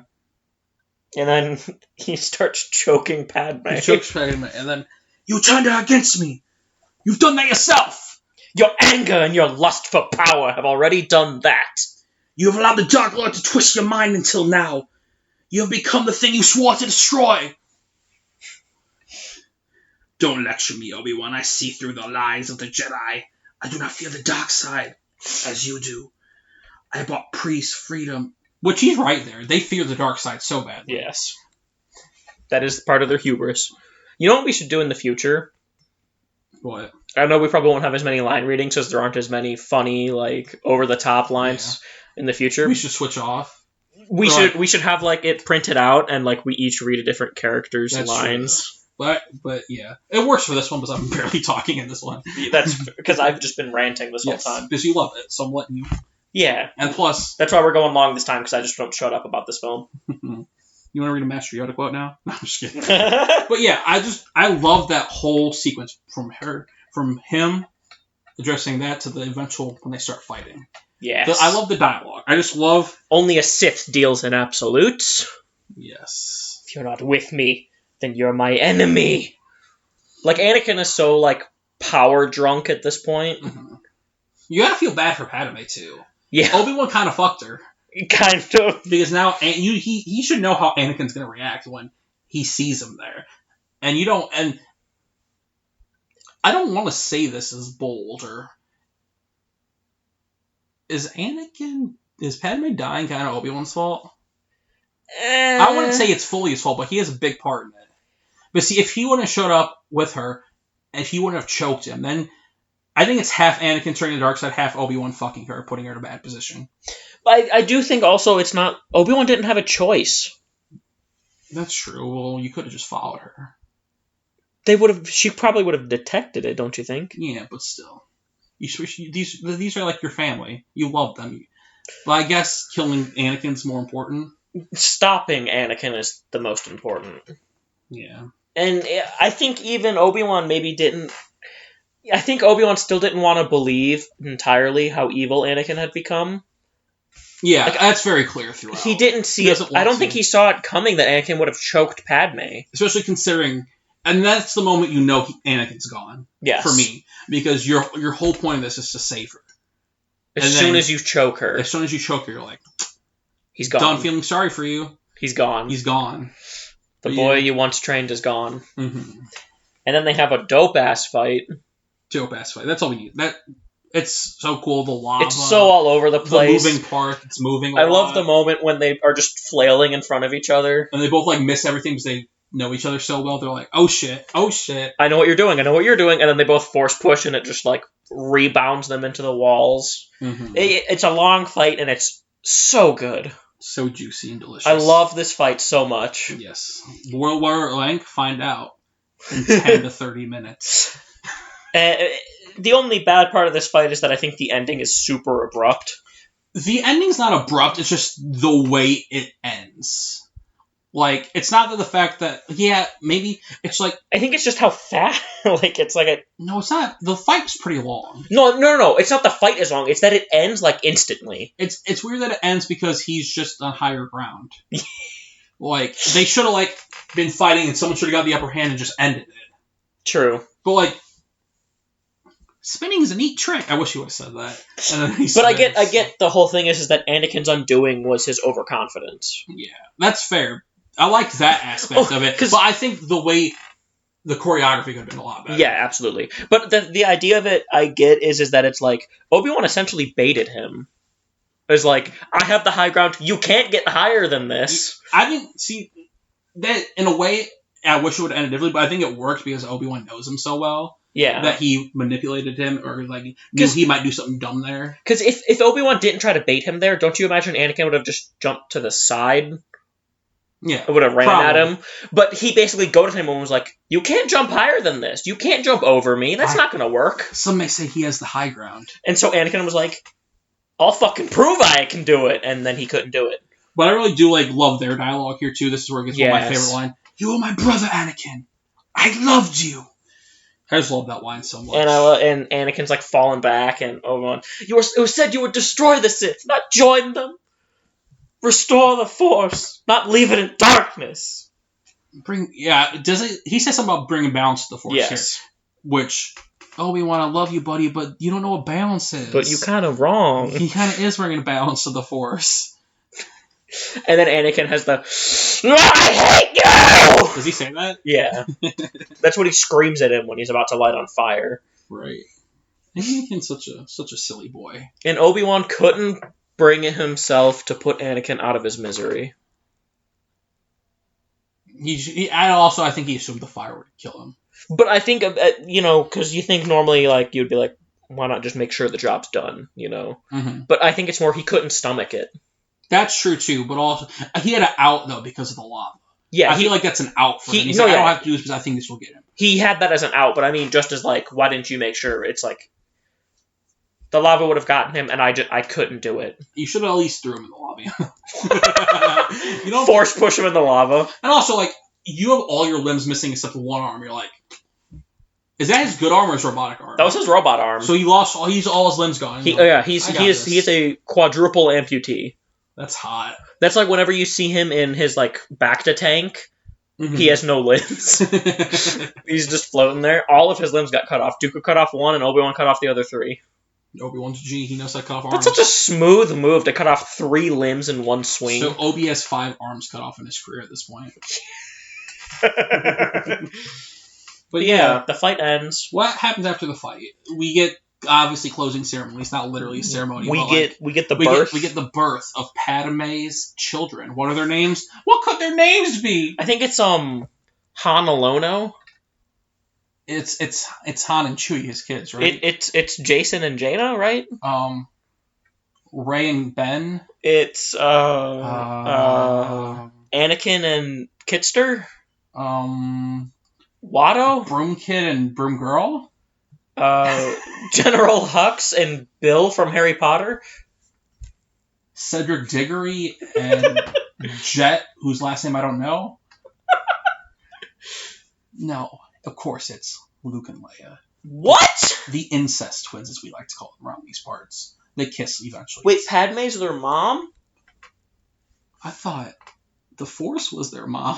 I thought Abeloth was their mom. Who's Abeloth? She's a Legends character. Oh, fuck her. You know how there's the father and then the daughter and the brother? Okay, I already like her now. That's the mother. Oh, I was talking about with my friend at work the other day. She's part literally of her. She's a big part of when people started not liking Legends because she was too powerful. So we were talking about her being possibly connected to Rey somehow. That was an old theory. I like it though. Back to Revenge of the Sith. Yeah, back to Revenge of the Sith. Luke and Leia are born. Padme names them instantly. I'm sure she was thinking about it. Mm-hmm. And yeah, then she dies of sadness. Hey, Shmi did the same thing. And I'm a big proponent of the fan theory because realistically, Anakin shouldn't have survived. You know what I mean? Mm-hmm. The fan theory is basically that Palpatine sort of leeched her life and to give Anakin enough stamina to survive until he could be in the suit. That's would a keep good him theory. alive. But also, I think it's what does she have to live for at this point? Her whole world was shattered. I just think it's she has her kids to live for. Yeah, she has her kids. I don't like the Shmi thing. I don't like that. But the Shmi thing, there's no other excuse. But Padme, at least there's kind of a logic. Yeah. And then they're like, well, what do we do with the kids? And Bale, being the G, is like, well, I'll adopt one of them, but we can't keep the kids together. Mm-hmm. We got to keep them separate. Separuto. So we'll adopt the girl because we wanted a daughter. And Bale and Brea. And then Yoda's like, well, just send Luke to a shithole. I don't care. Yeah, we sold our droid, but give him a kid. Give him back to Uncle Owen and Aunt Beru. And Obi-Wan's like, okay, I'll watch over him. Then they all go their separate ways. They all agree that until the time is right, they have to disappear. Rightfully so, Yoda. You deserve this. And then they're gone. They're all gone. We have the funeral. Funeral for Padme. We have the Vader. Our queen, we miss you. You deserve better. The Vader getting suited scene. Especially in this film, you deserve so much better. and he gets to scream no, which kind of is off-putting. It's pretty bad. Yeah. It's cool seeing him get suited up. I like him screaming the whole time, too, because Palpatine refused to give him any painkillers. That's fitting for their characters. Yes. Especially because Sith get stronger when they're angrier. Mm-hmm. And Vader gets so mad at the idea that Padme's dead that he starts crushing the room. And in canon, there's a comic that talks about this. This is the only moment where Palpatine was afraid of Darth Vader. Because Vader was so pissed that the room was getting destroyed. Palpatine has that moment where he's like, ugh. Normally, like, if he won a chunk drive, I'm like, I get it. I feel bad for you, but you try to kill him, bro. I get why you're mad. Now I don't get why you're mad. You try to kill her yourself, bro. He was blinded. Blinded by the darkness? Well, because he was like, she was alive. I felt it. Like, he was like, I didn't kill her. I just hit her a little bit. He's like, there's no way I could have killed her. He has like the mindset of like an abusive husband at that point, where he's like, I didn't kill the bitch. She's got a black eye. That's it. Yeah, she's still good. It's still good. Doorknob, you know. Oh god, that's terrible. But yeah, then the movie ends, of course, with twin sons. How else would it end? Uncle Owen looking over the twin sons. Do you think episode 9 will end with the twin sons? No, episode 8 ended with twin sons. Well, it didn't, but Luke ended with twin sons episode 8, so I think that's good enough for twin sons. I wouldn't be surprised if episode 9 ends with twin sons. I don't want it to end. I think it's going to end with like a Force Ghost Last Supper. So basically just the end of Return of the Jedi? Yeah. But there's going to be like 12 of them. There's going to be way more. Yeah. Well, there wouldn't be that many more. Luke and Qui-Gon and Obi-Wan and Ahsoka and Rey and wait a minute. And Ben. So you're saying Broom Kid. They all died? Broom Kid died? Yeah, of course. Man, we'll talk about that last show. Why Broom Kid's dead. Stay tuned. Stay tuned for a couple weeks from now. But yeah, that ran quite a bit longer than expected. That is the Revenge of the Sith. Dan, do you like Revenge of the Sith as a film? I love this movie. It's a good movie. I wouldn't say it's a good movie, but it's a good Star Wars movie. It is it is just the most enjoyable Star Wars movie. Just because there's so much good. Yeah, I love so much of what happens. I appreciate how it made Anakin like important, and like you made him better, and you understood his arc better, and he was better acting in this movie. Absolutely, better CGI, but yeah, this movie's okay. I still think in my heart of heart, Attack the Clones is where it's at because I think we both like those movies for the same reasons, nostalgia and childhood. But Dan, it is time to rank the movies. Gee, how do we rank the prequels? We rank the movies? Number 1 right now is Attack the Clones. Wait a minute. This was a good time. What do you mean, wait a minute? And number 2 is The Phantom Menace. Dan, where does episode 3 go? Oh, that's what you meant. I thought you were giving the current rankings, and I was that like, is the current rankings. No, but I mean, I thought you meant after Revenge of the Sith. No, we have to discuss that. Okay. Have you listened to a podcast before, Dan? Come on. No. You were lost in Revenge of the Sith Lord. You got to La La Land. You're like, we're doing a podcast. Right? What? Honestly, probably a little bit. For sure. So, Dan, where do you think Revenge of the Sith goes? Number 1. Okay. I understand that. You seem passionate about it. I couldn't tell, though. I cannot express how much I love this film. You just call it a film. You hate that. You must really love this film. No, because I don't like that. I got you. I use film and movie as the same word. Okay? You got. God damn it! If I called it cinema, then it would be the pretentious word. Martin Scorsese over here talking about Marvel movies. I consider film and movie are the same fucking word. Yes, except when you want to be pretentious, you say film. I use cinema if I want to be pretentious. Okay. I would say... Fuck! I would say, Dan, this is probably number 3 for me. So how are we going to do this? Wait, this is number 3 for you? I'm just fucking with you. This is number 1, obviously. I know in your heart of hearts, Attack of the Clones is... It's nostalgia. I think they're both pretty equal, honestly. Yeah. So the new rankings. Number 1, Revenge of the Sith. Number 2, Attack of the Clones. Number 1. I got so caught up in the number order numbers. Because of the movies of 3, 2, 1. Number 3, Phantom Menace. Rest in peace, Jar Jar. Just gonna say, Phantom Menace will be on the bottom this whole time. If you think we're putting anything below Phantom Menace, get out. Except the Clone Wars movie. Well, we're not reviewing that. Yeah, fuck that. Fuck that noise. That's the only one that's worse than the Phantom Menace. Yes, that was easy. Now, this is the more complicated ranking. We got 5 fights to introduce to our 4 fights. Oh, I probably should have kept my notebook for this. We probably should have had paper ready. You know, train wrecks are always enjoyable. Yes. I don't know if you know this, but this podcast is an X-Wing slowly floating to the surface after hitting a meteor. We're just gliding our way, trying to stay afloat as long as we can, you know? Yeah. Wait, we're already failing? We haven't even really begun our podcasting No, we're not failing. We're just... falling already? We're chaos. Just like That's fair. But you know what they say? Chaos is a ladder. Rest in peace, Peter Baelish. I almost said the dink. The dink. No, but our current rankings of the fights...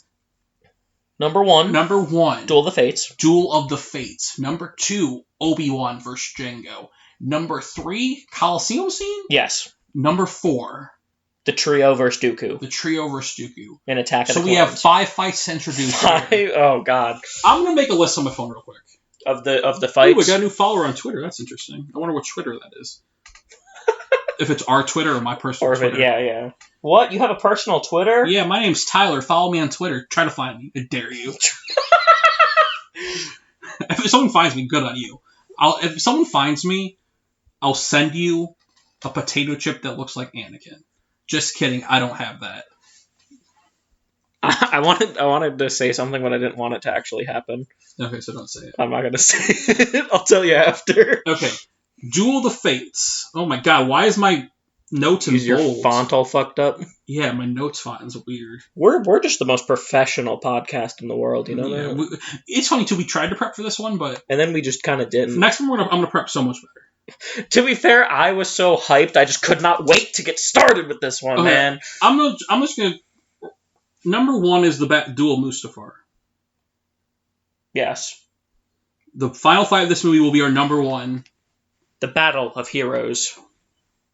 We'll figure out what we put it as later. I just put Duel Mustafar. I still think Duel of Fates is number 2, though. I don't think...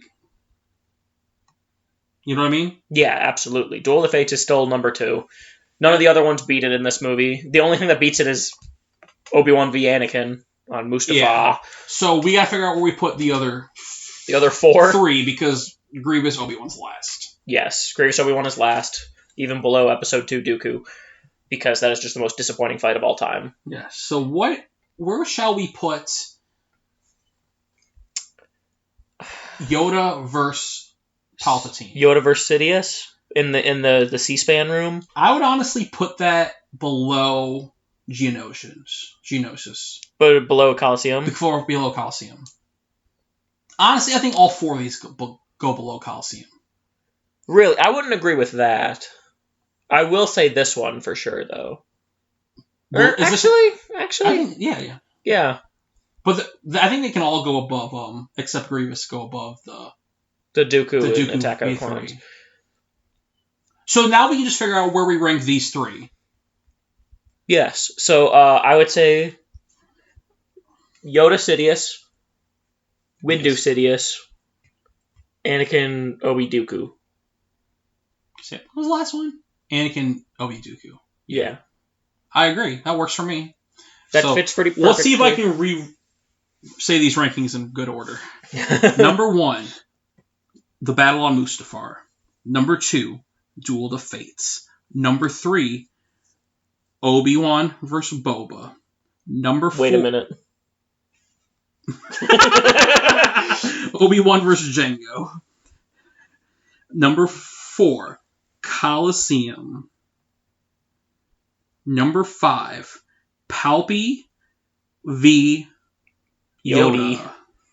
Palpy v. Yoda. Number 5, Windu v. Palpy. I think that was number 5. That was number 6. Number 7. What was number 7? Annie and Obi versus Dooku. Annie and Obi v. Dooku. Spelled Dooku wrong. Or gone. God damn it. Then 3v1, Obi-Wan, Anakin, Yoda versus Dooku. Episode 2. Episode 2. And then... At the very bottom. GG versus... Obi. You want to know how these read in my notes? Exactly Duel as you said them. Duel of Fates, Obi Jango, Colosseum spelled wrong. Palpu versus Yoda. Window versus Palp. Annie and Obi-Wan v. Ducks. 3v1, GG v. Obi. Oh my god. I'm Let's try to put Dooku and autocorrect to Ducks. I'm going to put a graphic on screen. Yeah, we're going to make graphics for these. So that it makes sense, because I know it's probably a little hard to follow what we've been saying for ranking the fights. I thought I was speaking very clearly. I thought I was saying the words correctly. I think Ducky. That was a good job. Ducky. I didn't say Ducky. That's how it autocorrected my phone. But yeah. But I just mean just in general to make it more concise and understandable. Now, for the final segment. The medals. Steven Spielberg directed this movie. For the final segment of... I forgot about that. This podcast. The medals.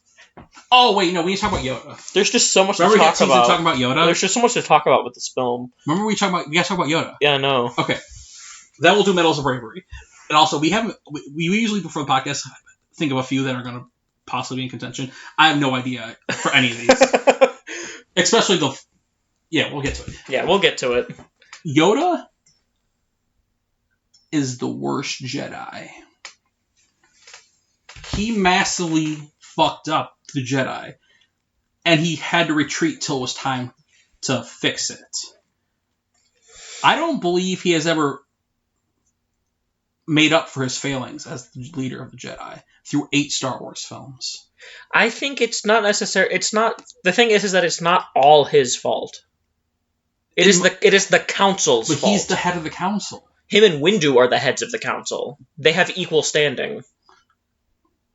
They're essentially the same rank. Okay, it's him and Windu's fault. They both are garbage then. Yes. I can concede to that. Especially Yoda.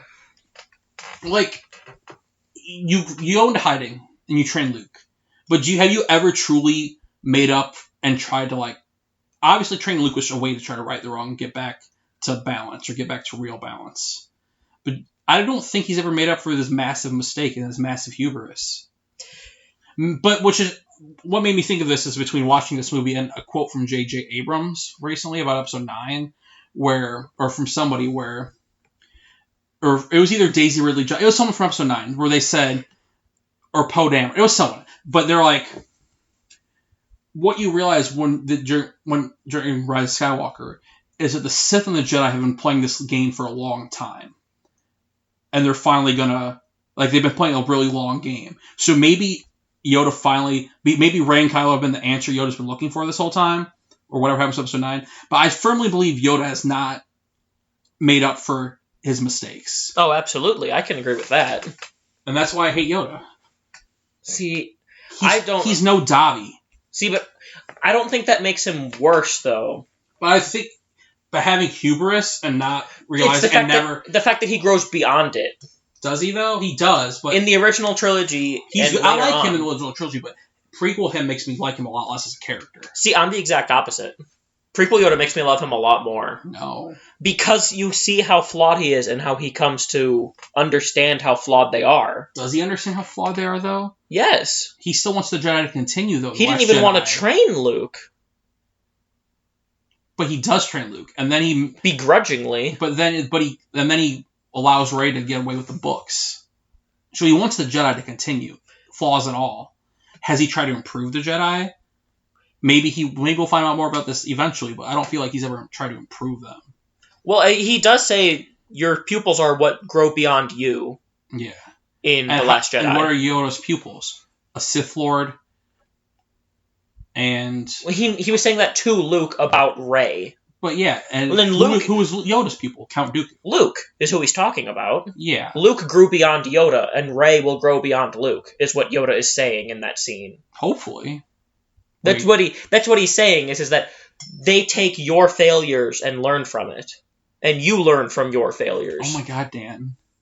This movie makes me understand why people don't like Luke in The Last Jedi. Because he's not growing beyond Yoda's failures. Because he tried to kill Ben. Is that growing beyond his failures? I like that moment as a moment of weakness and then realizing, no, I'm wrong. But, like, he is in a way, but he's also not in a way. The other thing is that I feel like it almost seems more like it's implied that, because Luke doesn't, I'm not sure when he learns about the massive fuck-ups of the prequels. We don't know much about that 30 years. Did he learn that after his order was destroyed, or before? What? Of Yoda? Of the whole failures and how the Jedi were bad. Because he wouldn't have wanted to bring them back if he knew how bad they were. Because in Last Jedi, he's like, the Jedi were terrible. Yeah, so... Did he learn this after? After Ben, probably. So then I feel like it's not necessarily that he didn't even know that he should be growing beyond something, because he was never learned about it. And that makes Yoda's faults even worse, then. But it doesn't. It doesn't incriminate Luke, though. I know, but I can understand why, if you're supposed to grow beyond your teacher, how Yoda's pupil is not growing beyond him, even though he has, but like he's still making some of the big mistakes that Yoda made. True. Hopefully, Rey doesn't make these mistakes. I think she'll probably be the end of the cycle of failing as a Jedi. Well, because the Jedi won't exist. Yeah, the Skywalkers will exist. Yeah. Yeah. But anything else to say about this?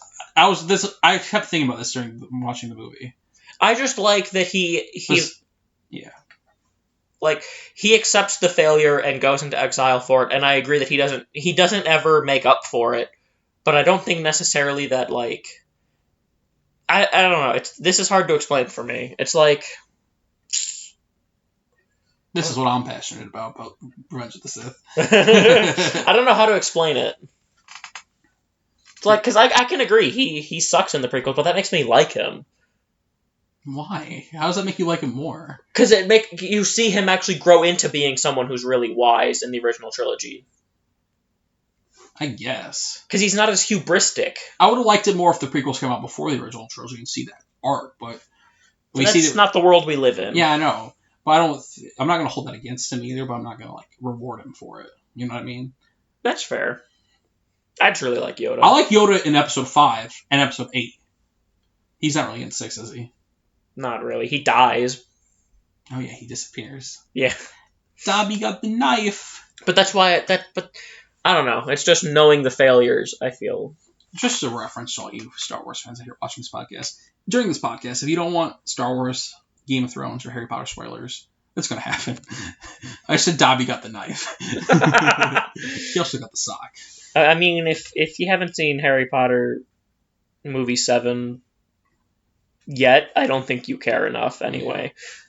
We're always going to spoil everything in our podcast. Yes, anything we talk about is spoilers. And if it's something new, we'll make sure it's a major spoiler warning. Absolutely. Oh, I thought you meant we'll make sure it's a major spoiler. Yeah, because as of recording this, tomorrow's The Mandalorian. Oh no, now they know when we recorded this. This is the last time we're going to mention anything recording after today, though. We're dated. We're going to be so dated after this. But yeah. So exciting times in the kingdom. This is going to be a pretty stellar week. Absolutely. But yeah, you know. Fuck Yoda. I like him. I don't hate him, but fuck him. I don't get the reverence for him. You know what I mean? Like, Yoda, top tier Jedi, great character. He says words in funny ways. I mean, he's still up there for me on my list of favorites. I'm actually going to lower him on my top 50 after this. I don't know where he's at, but I'm going to lower him. At least 2 spots. Yeah. Yeah. See, he's the second highest Jedi for me. He's like the 15th highest Jedi. He's probably like top 5, but like still. You flawed, son.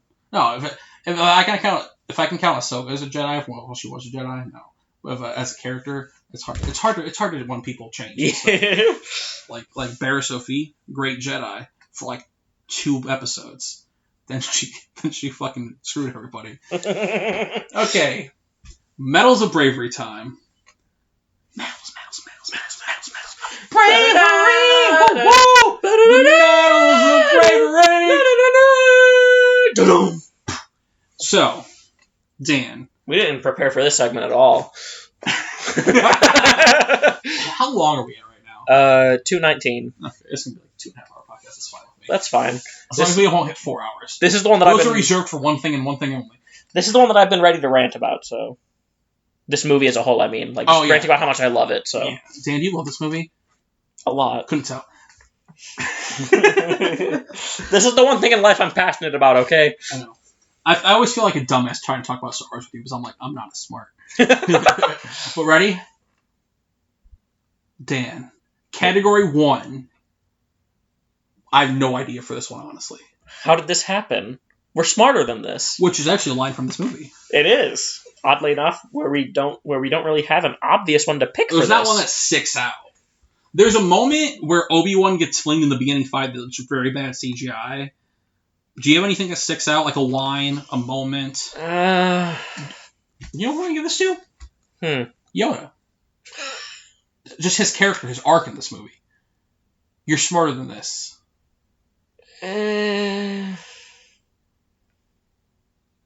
You feel me where I'm coming from, though. I get it, but I also don't fully agree.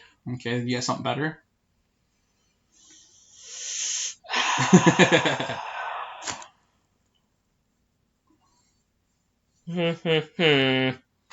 Because think while I talk. I gotta fill the dead air. Okay.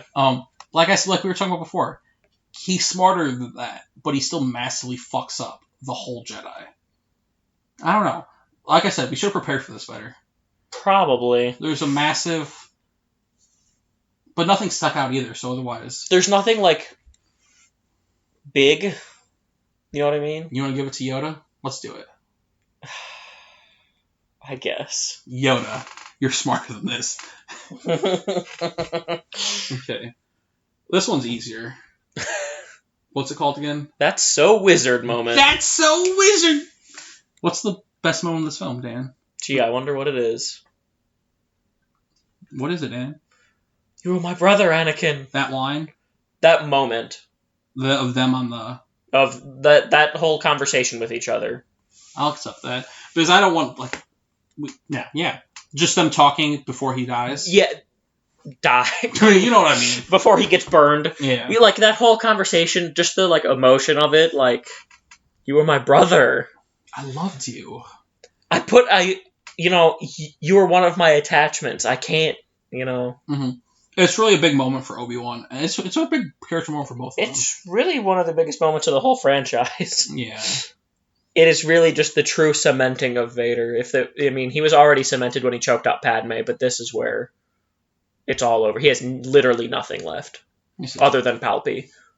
I could see that being our wizard moment. I think it's the best moment of the film. Personally. I don't want to include obviously the fight's probably the best thing in the film, but we rank the fights. Actually, that's what we're going to do. The That's So Wizard moment of this movie is from when Padme shows up on Mustafar until the end of their fight on Mustafar.